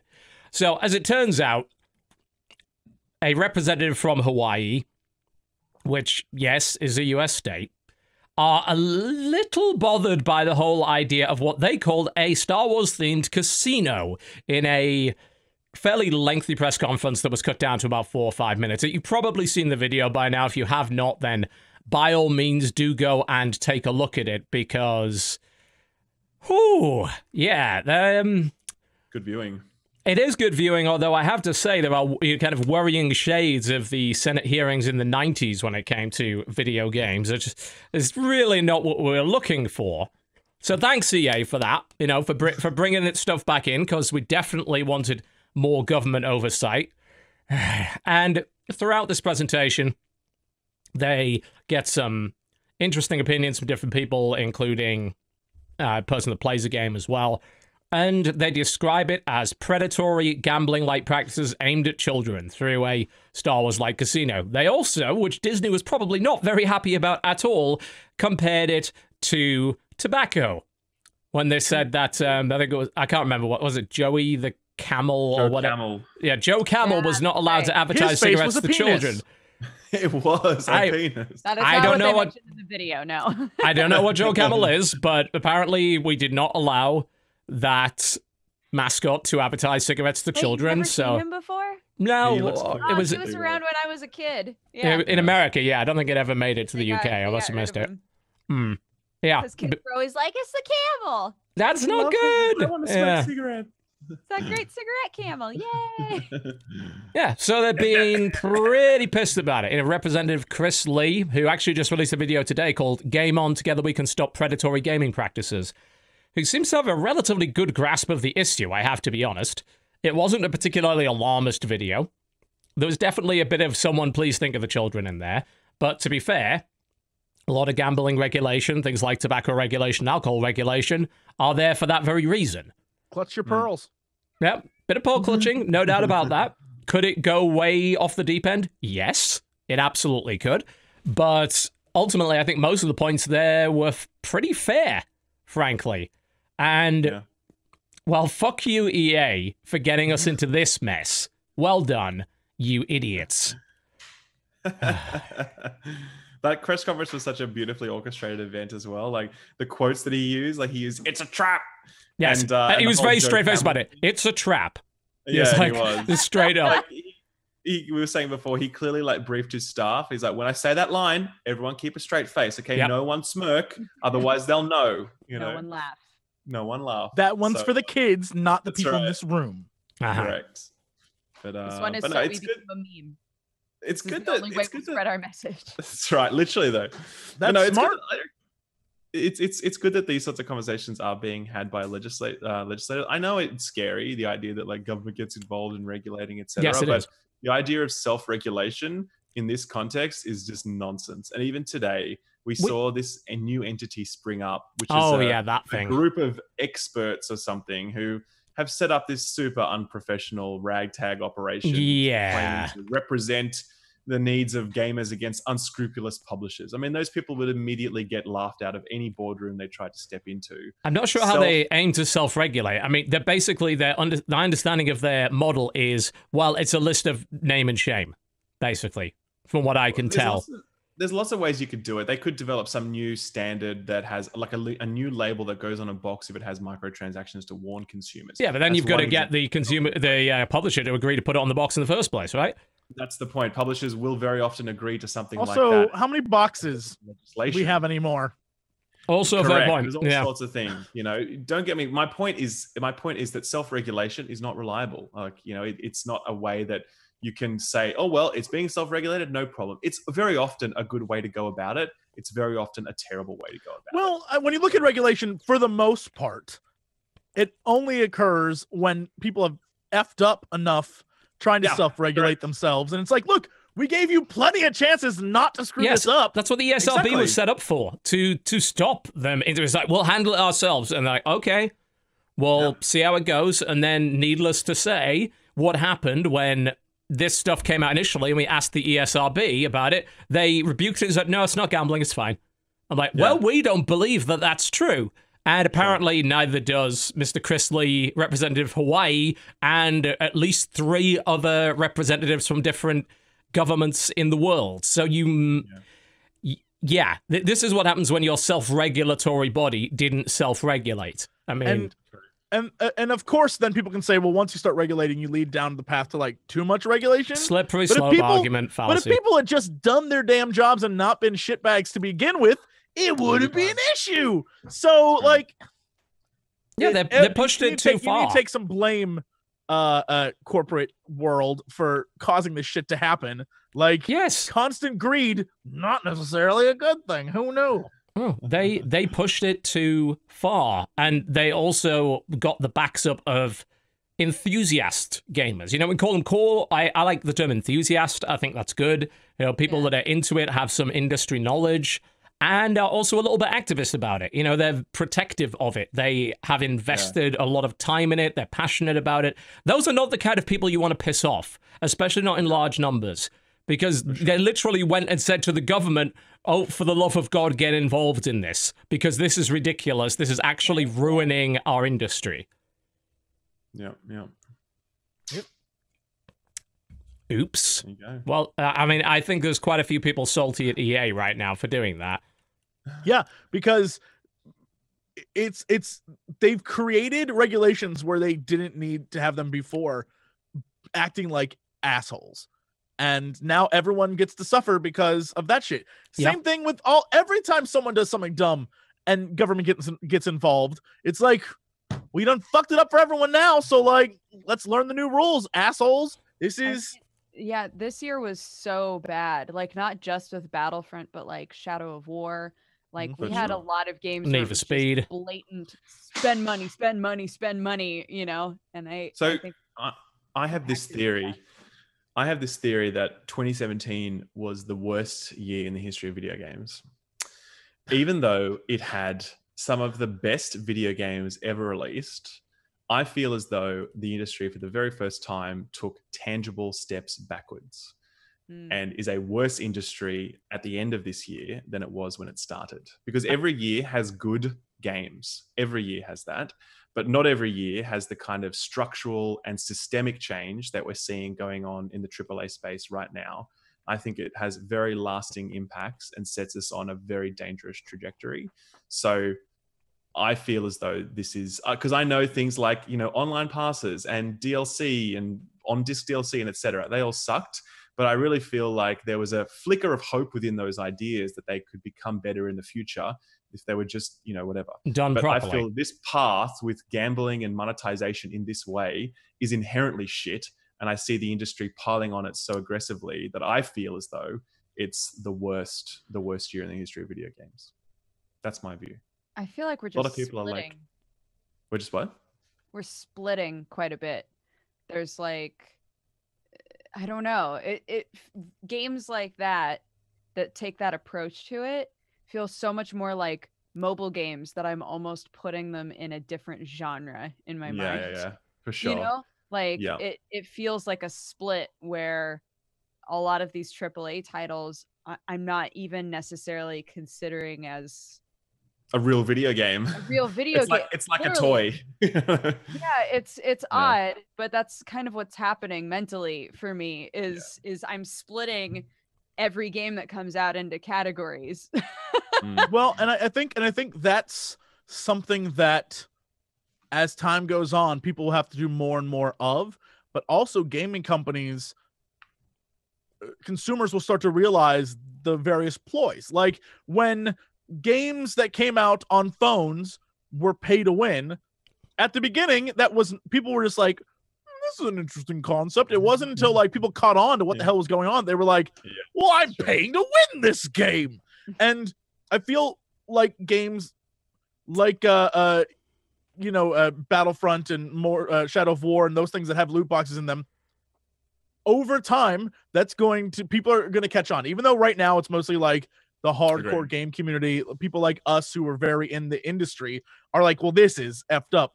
Most people are just starting now to catch on to like, something's not right about this. And when politicians are on board, you know that people are catching up to like, oh no, this is fucked up. And so eventually I feel like you're absolutely right, Dodger. There's going to be it's going to be like pay to win, and then games with pay to win model, like like added in stuff. And then mostly the games that are not going to include that shit is probably going to be indie stuff.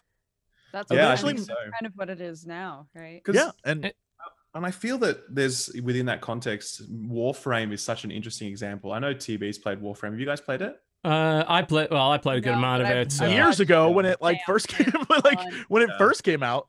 So Warframe is this fantastic game that is a free-to-play PC game that feels like a AAA game. It has a really good monetization model behind it because you don't have to spend money, but you can if you want. It speeds up your progress, okay? And that all sounds fine. The problem with this is that I really see Warframe as being the future model for all AAA games in the future. Because if you can get a game installed onto 100 million machines as opposed to just 6 or 7 million because it's free to play, and then you can monetize that in the right way, then you're going to do really well. But I don't think EA and the like are going to monetize it in the right way. I think that they will take an IP like Star Wars and they'll make it a free-to-play game, but the model that supports it is going to be Warframe-esque, but a very grotesque, but far more predatory. So I really see the Warframe's model as one of the most dangerous in the industry. Having said that, Warframe, I love it, and their model is right now is great because they're not greedy. They give you a fair product for a fair price. But if you take that model, it's extremely malleable. You can do so much damage with that model. And I really think that's where AAA gaming is going to go in the next 5 years. All games will be free to play, and they will just monetize based on your time or your money you choose, you know, and that'll be the way it is. So. Like looking at chat and seeing what they're talking about with like AA. I think the idea of like if AAA want to go, we want to make as much money as possible, and we're going to go free to play and give us your money. The idea of companies that create games like Original Sin 2 are fantastic for me. I love the concept of like, okay, well, we're not an 80-person team. We're or like a 120-person team. There's literally 30 of us, and instead of spending 10 million on a game, it's gonna be 1 million, and we're gonna create something awesome. But it's not gonna be ludicrously over the top. It's gonna be a good experience though. And people will slowly start to realize that just like back in the day, it was never about how beautiful your game looked or how much awesome voice acting you had. It's if the game is fun, people will enjoy it. And that's what it's about at the end of the day. And so when devs start to appreciate that and see that again, then we'll have like a new resurgence of that like AA. We don't have a ton of money, but we can produce something better than indie quality. Right. I have doubts about things going the way that you're theorizing there. And the reason for that is that while we've heard a lot about very high profile, terrible models this year, Shadow of Mordor, Need for Speed, Star Wars Battlefront 2, they are still, even in the AAA big publisher space, the minority of games. The quite small minority of games. Absolutely. The thing about free-to-play is that generally free-to-play games are a fairly large time investment, which means that you can't really play a huge number of them over the course of a year. And as far as I'm concerned, if you transition all of your games over to this never-ending treadmill kind of model, then you're going to see the industry effectively collapse because there's only so much, there's a finite amount of time that exists within the total potential consumer base. Yeah. Finite amount. And some people will only play one game for years, but an awful lot more people like to buy whatever is the latest and greatest and play whatever is the latest and greatest. Yeah. And you will not be able to do that if you go down that free-to-play model that is time versus money. Because all of those games... We've seen that already with, like, major companies, are already like, okay, well, we're going to produce less and less variety and more of the exact same game, new iteration. Right. EA, I mean, sure. Activision, but Activision put out 2 games this year. They put out Call of Duty and they put out Destiny. EA put out 3 games this year. Andromeda, Need for Speed, and I think forgetting all the sports games. They put out sports games for sure, but beyond but what about same thing? Reiteration. What about Ubisoft? What about for sure Bethesda? What about the other large publishers? What about Nintendo? What about Sony first party? What about Microsoft first party that aren't doing those things? For sure. But my point is those are the 2 biggest publishers that are making the most money in the industry right now. They are the most successful from a dollar perspective. If you're an investor and you were looking to put your money somewhere, you would put it with Activision and EA because you'd get the best return, except for in the case of Nintendo because they're crushing at the moment. True, but didn't we also argue earlier that both of those companies have shifted towards a more casual marketplace and are alienating a fairly significant number of gamers in the process? Sure, but with that said... That's where the money is. Like, that's how you make money. Yeah, but the thing is it, though? Because, this is what I'm not entirely convinced about it. And the reason is, like, you look at Ultimate Team, seems like that is obviously the way to go in terms of money, right? But you got to think to yourself, what competition do they have in that space in terms of a licensed football game? The answer is they don't have any competition in that space at all. It's gone. They have an effective monopoly over that genre.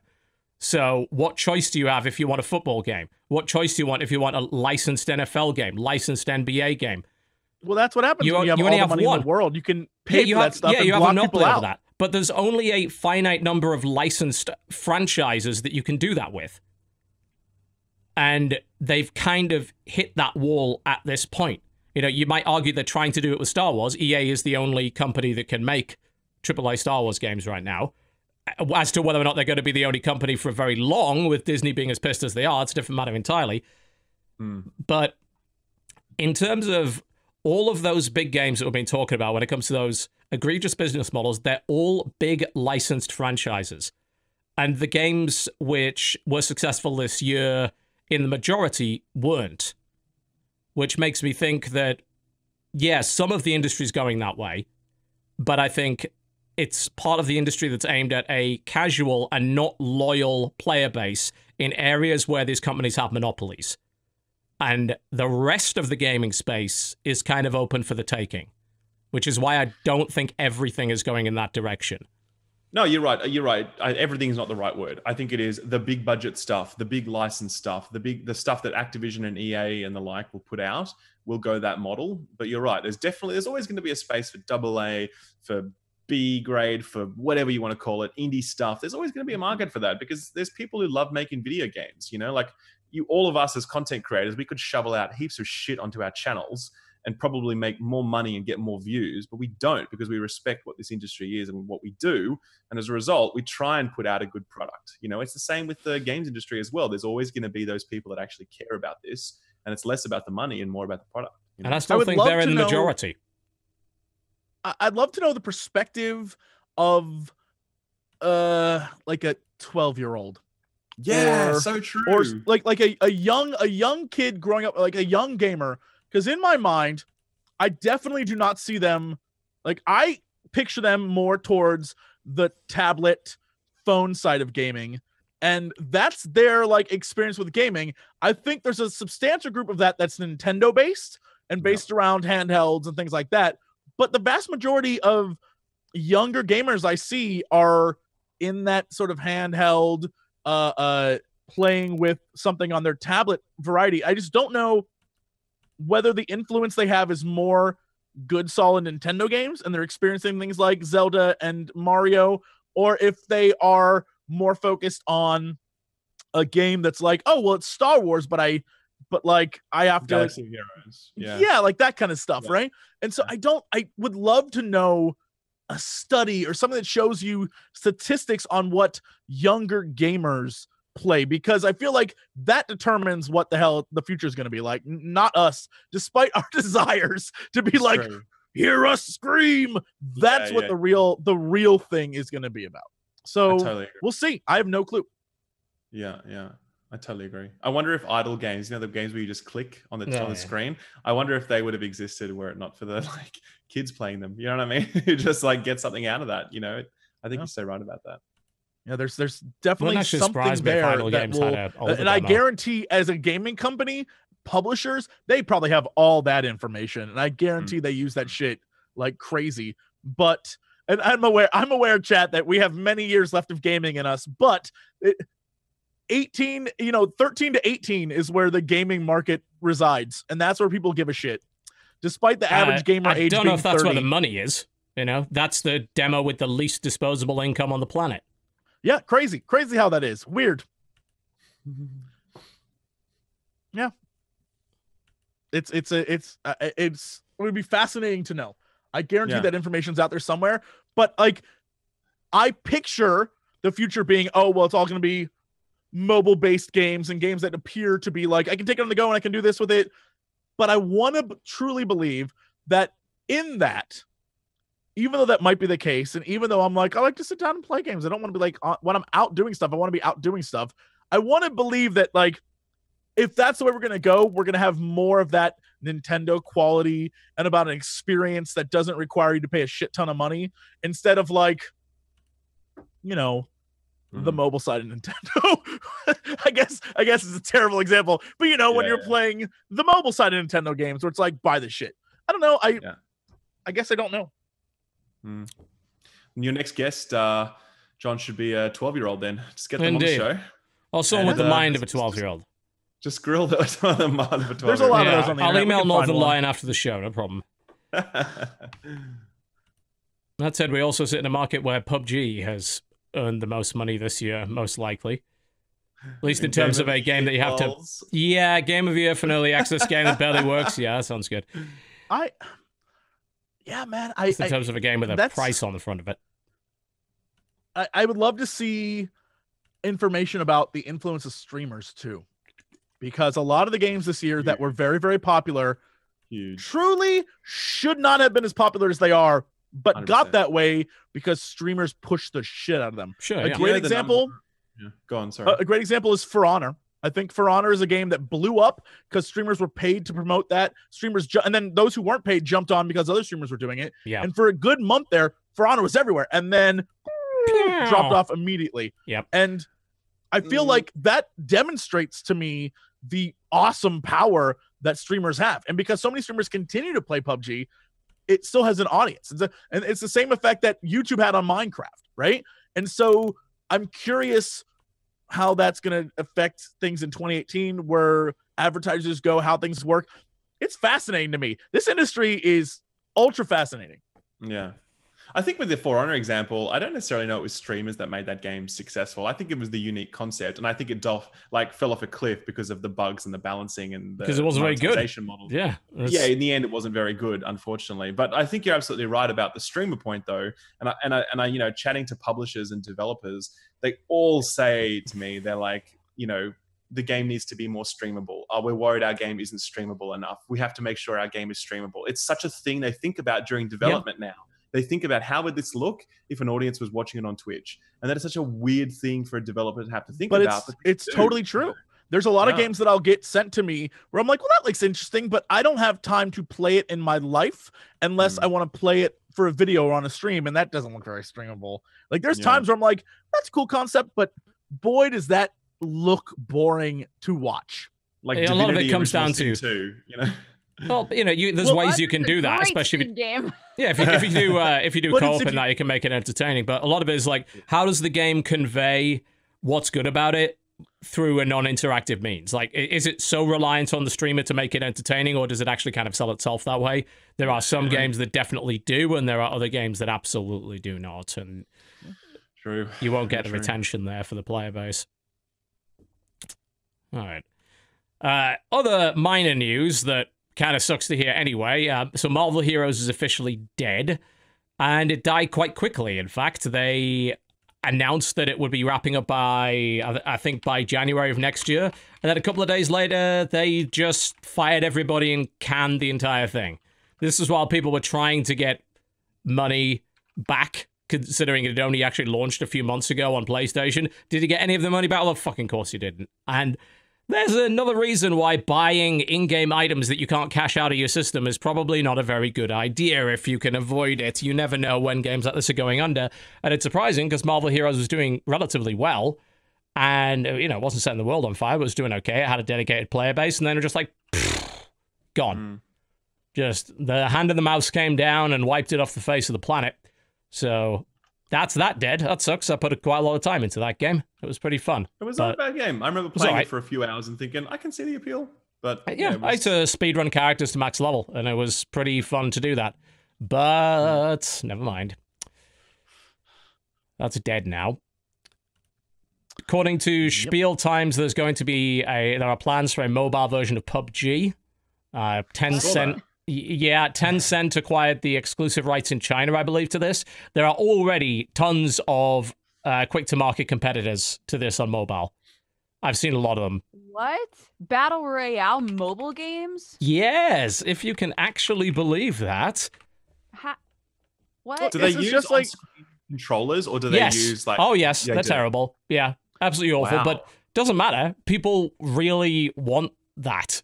And they played it anyway, so... I still think it's shocking people play mobile MOBA games. I can't figure out why or how they do it, and that's a thing. Sam actually plays a couple of those. And oh my god. I can't figure it out. Like, there's clearly some genres that I will never understand, and I feel like that's my version of kids these days and their music. I don't get it. Like, I think that's what it is. I'm just like, I don't know how I would even play that. It's garbage. And still people love it. It's crazy to me.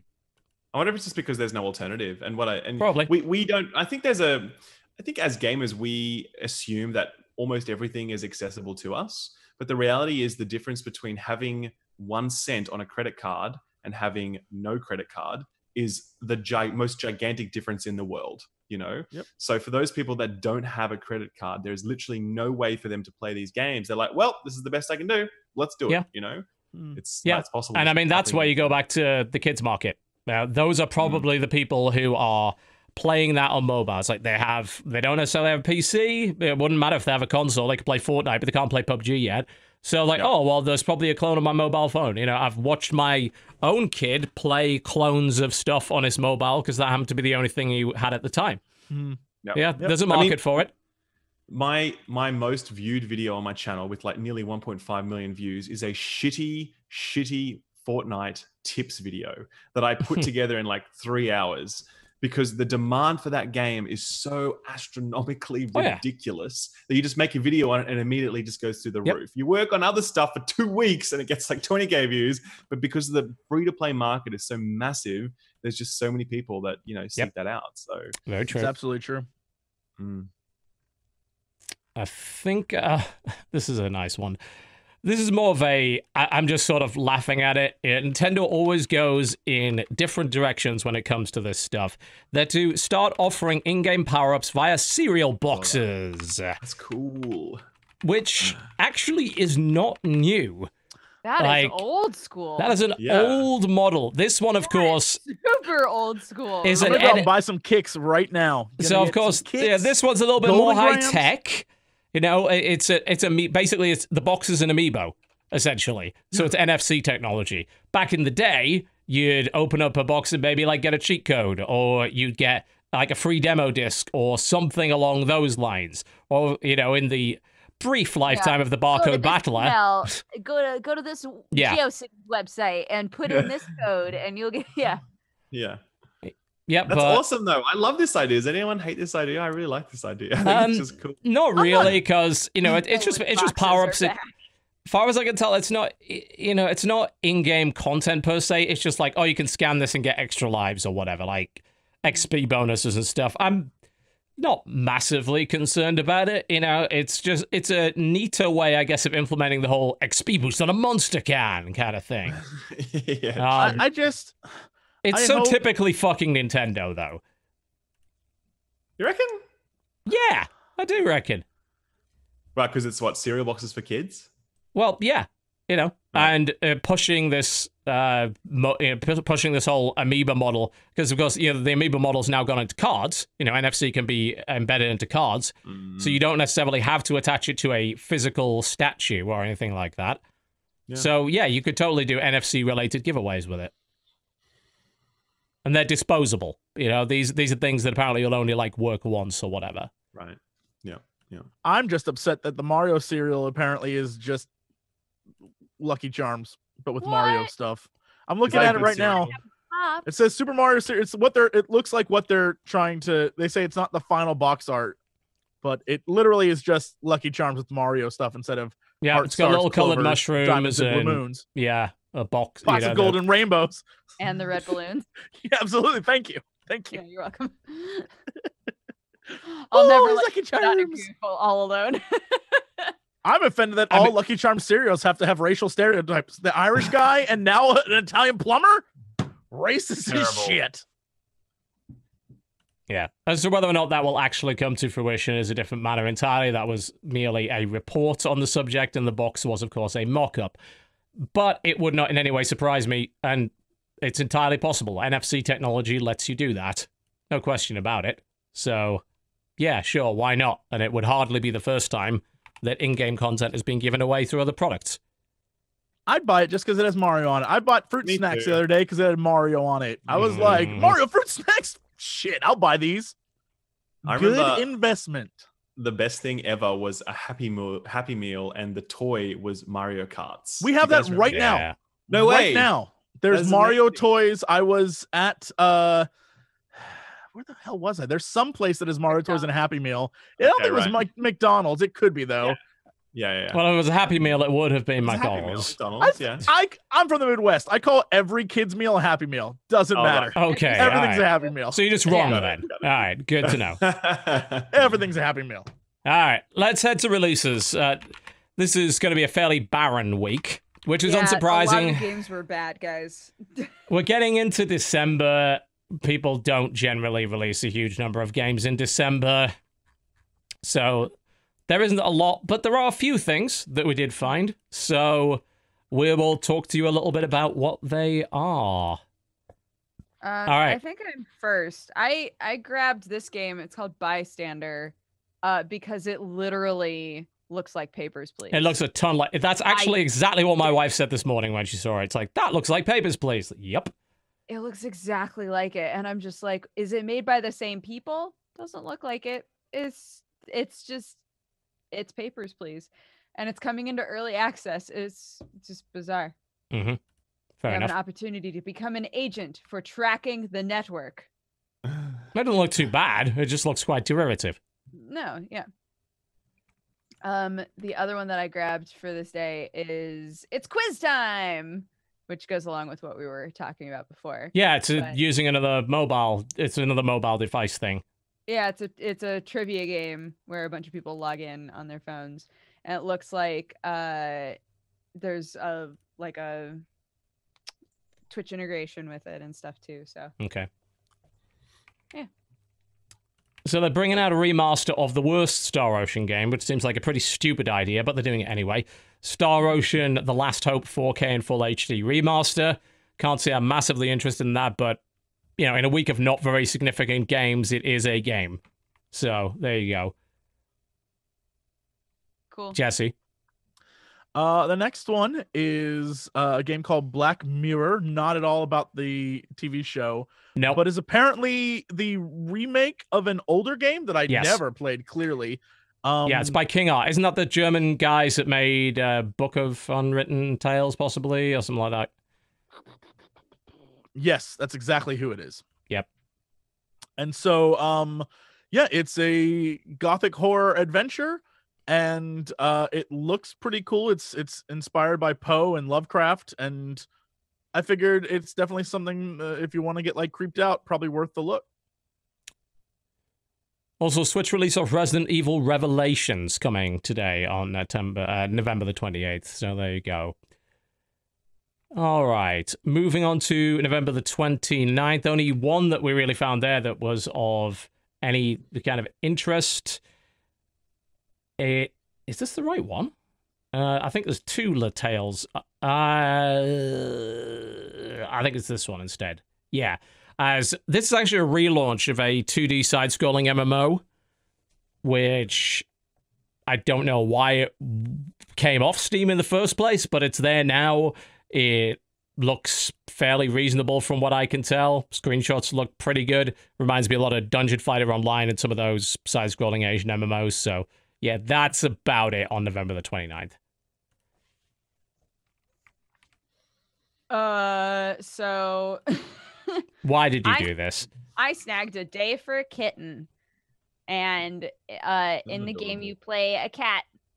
It says you can eat, grind your paws, which I guess is how they say. The hell is this? Making biscuits. Love and work in the garden, street or your own house. Great. Right. It's a kitty RPG. Uh-huh. It's cute. Stop this. Moving on. The other one that I grabbed is called Baptism. It's a visual novel, but it looks weird, and I'm super into it. Baptism is a short kinetic novel about a madman, a child, and a lake. No one has faces in this game. I gotta play it.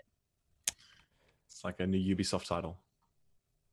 I gotta. It's an Assassin's Creed joke. Okay. Nobody has. I see. PC port of Skyforce Reloaded, which was a mobile game for a while and actually a pretty damn competent scrolling shooter. So they've got that. So if you're in the market for one of those, then this would be one of them, and not a bad one at that. Outside of that, on November 30th, we got a couple of releases on Switch: Siberia 2, Star Ghost, and Serial Cleaner, alongside Opus: The Day We Found Earth and Arcade Archives. Those are all coming out on Switch as well. Moving on to December the 1st, Dodger. Swordmaster. Yes. Love how you pronounce the W. You landed that W so well. Yep. Thank you. S-word. Yeah. It looks kind of like a weird, maybe Boggle game. Yeah, it's a Boggle battle game by the looks of it. Yeah. Interesting idea for one. Okay. That's I'm fair. into that. So there you go. One I found, which I'm not hugely hopeful for, but is kind of neat because I really liked Sim Ant back in the day, is Empires of the Undergrowth, which is a ant colony management game with a real-time strategy element to it. And actually, looking at it, it looks a little bit Dungeon Keeper and a little bit Sim Ant. I'm into that idea. Is in early access, so I'll wait for it to come out for real, but actually looks pretty neat, honestly. If they manage to nail that, that would be cool. Also noteworthy, Doom VFR. The VR version of Doom coming out on December the 1st on PC. Also, Ralph, you noticed the big one of the week, which is, of course... Yes. Xenoblade Chronicles 2. Did you guys play Xenoblade 2. Xenoblade Chronicles X or the original Xenoblade Chronicles? Never got around to it. Heard great things. You were good. Xenoblade Chronicles had a really great story. Xenoblade Chronicles 2X, had this awesome mech setup where you could like pilot these giant Japanese. It was just amazing. I loved it. It was a terrible game at the end game because it was horribly grindy, but I'm actually really looking forward to this. It's just a really nice JRPG on the Switch, high budget JRPG on the Switch, and it's a good series. So check it out. It's the last big game release of the year, really, isn't it? It is the last. I can't think of anything else. Release. Yeah, it is. It is. Yeah. Because after that, on December 2nd, there's nothing. Yeah, you're right. There's nothing third. Yeah, you're right. Nothing. No, we didn't find anything on December the 2nd and December the 3rd. And last but by every means least, so you did pick a couple out here. Okay, these are my two picks for December the 4th. It's a red letter day in gaming. Number one is Government Simulator, which I think the actual logo for this game really tells you everything you need to know about it. It's just this gray, shitty, brown, crappy background that just reeks of boredom, and it's just a game. And I'd probably be quite into this, actually. I played a bunch you know what?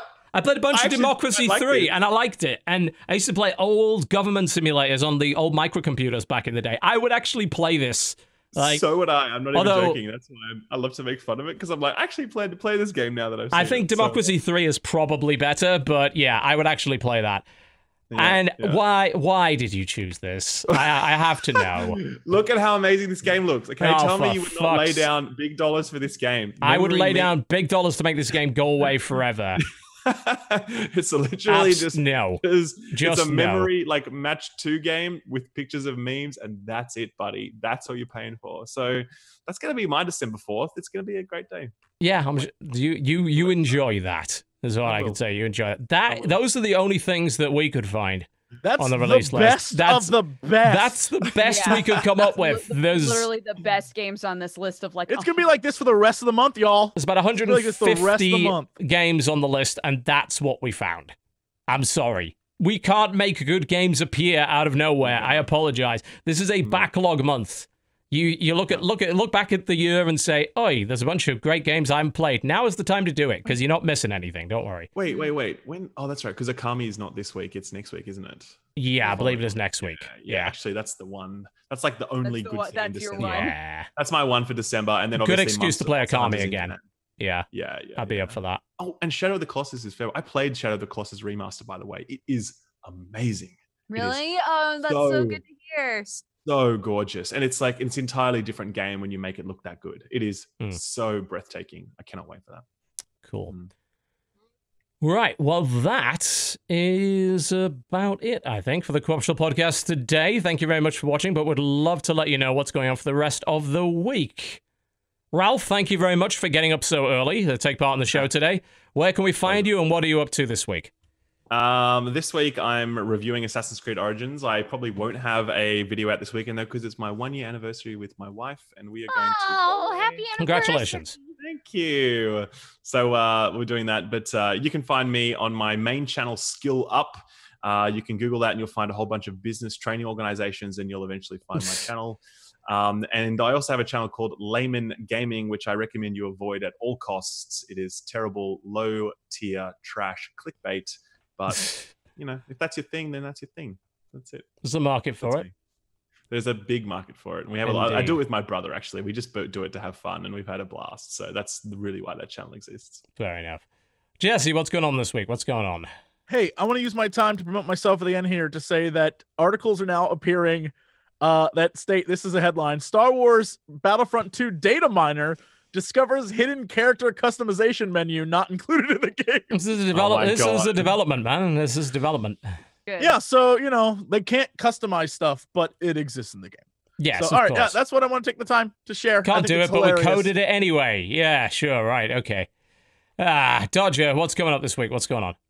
Hi guys, I'm at Dex Bonus on everything, and you should check out my coffee company at dodgercoffeeco.com and read Last Man because it's great. There we go. There you go. Some videos probably coming out this week if I can find a game that I'm actually interested in playing. I think I just got horribly depressed after the new Colossus, but I'm sure I'll find something. I'd like to, of course, mention that our new store, after about a year, is up for all of your TotalBiscuit and Cynical Brit related merch at TotalBiscuit.shop. However, if you're watching live right now, maybe wait until Wednesday. We have a shipping error right now, which causes items of different ranges to be sent as separate shipments, which doubles the shipping cost. That is not intentional. That's supposed to be fixed by tomorrow morning Pacific time. So I'd hold off till then. If you're watching the VOD of this on YouTube or you're listening to it on iTunes, that should have already been resolved. So TotalBiscuit.shop is the place to go. We brought back all of the most popular designs we had over the last 5 years and a new one as well, and a selection of hats. So by all means, head on over to TotalBiscuit.shop and have a look at that.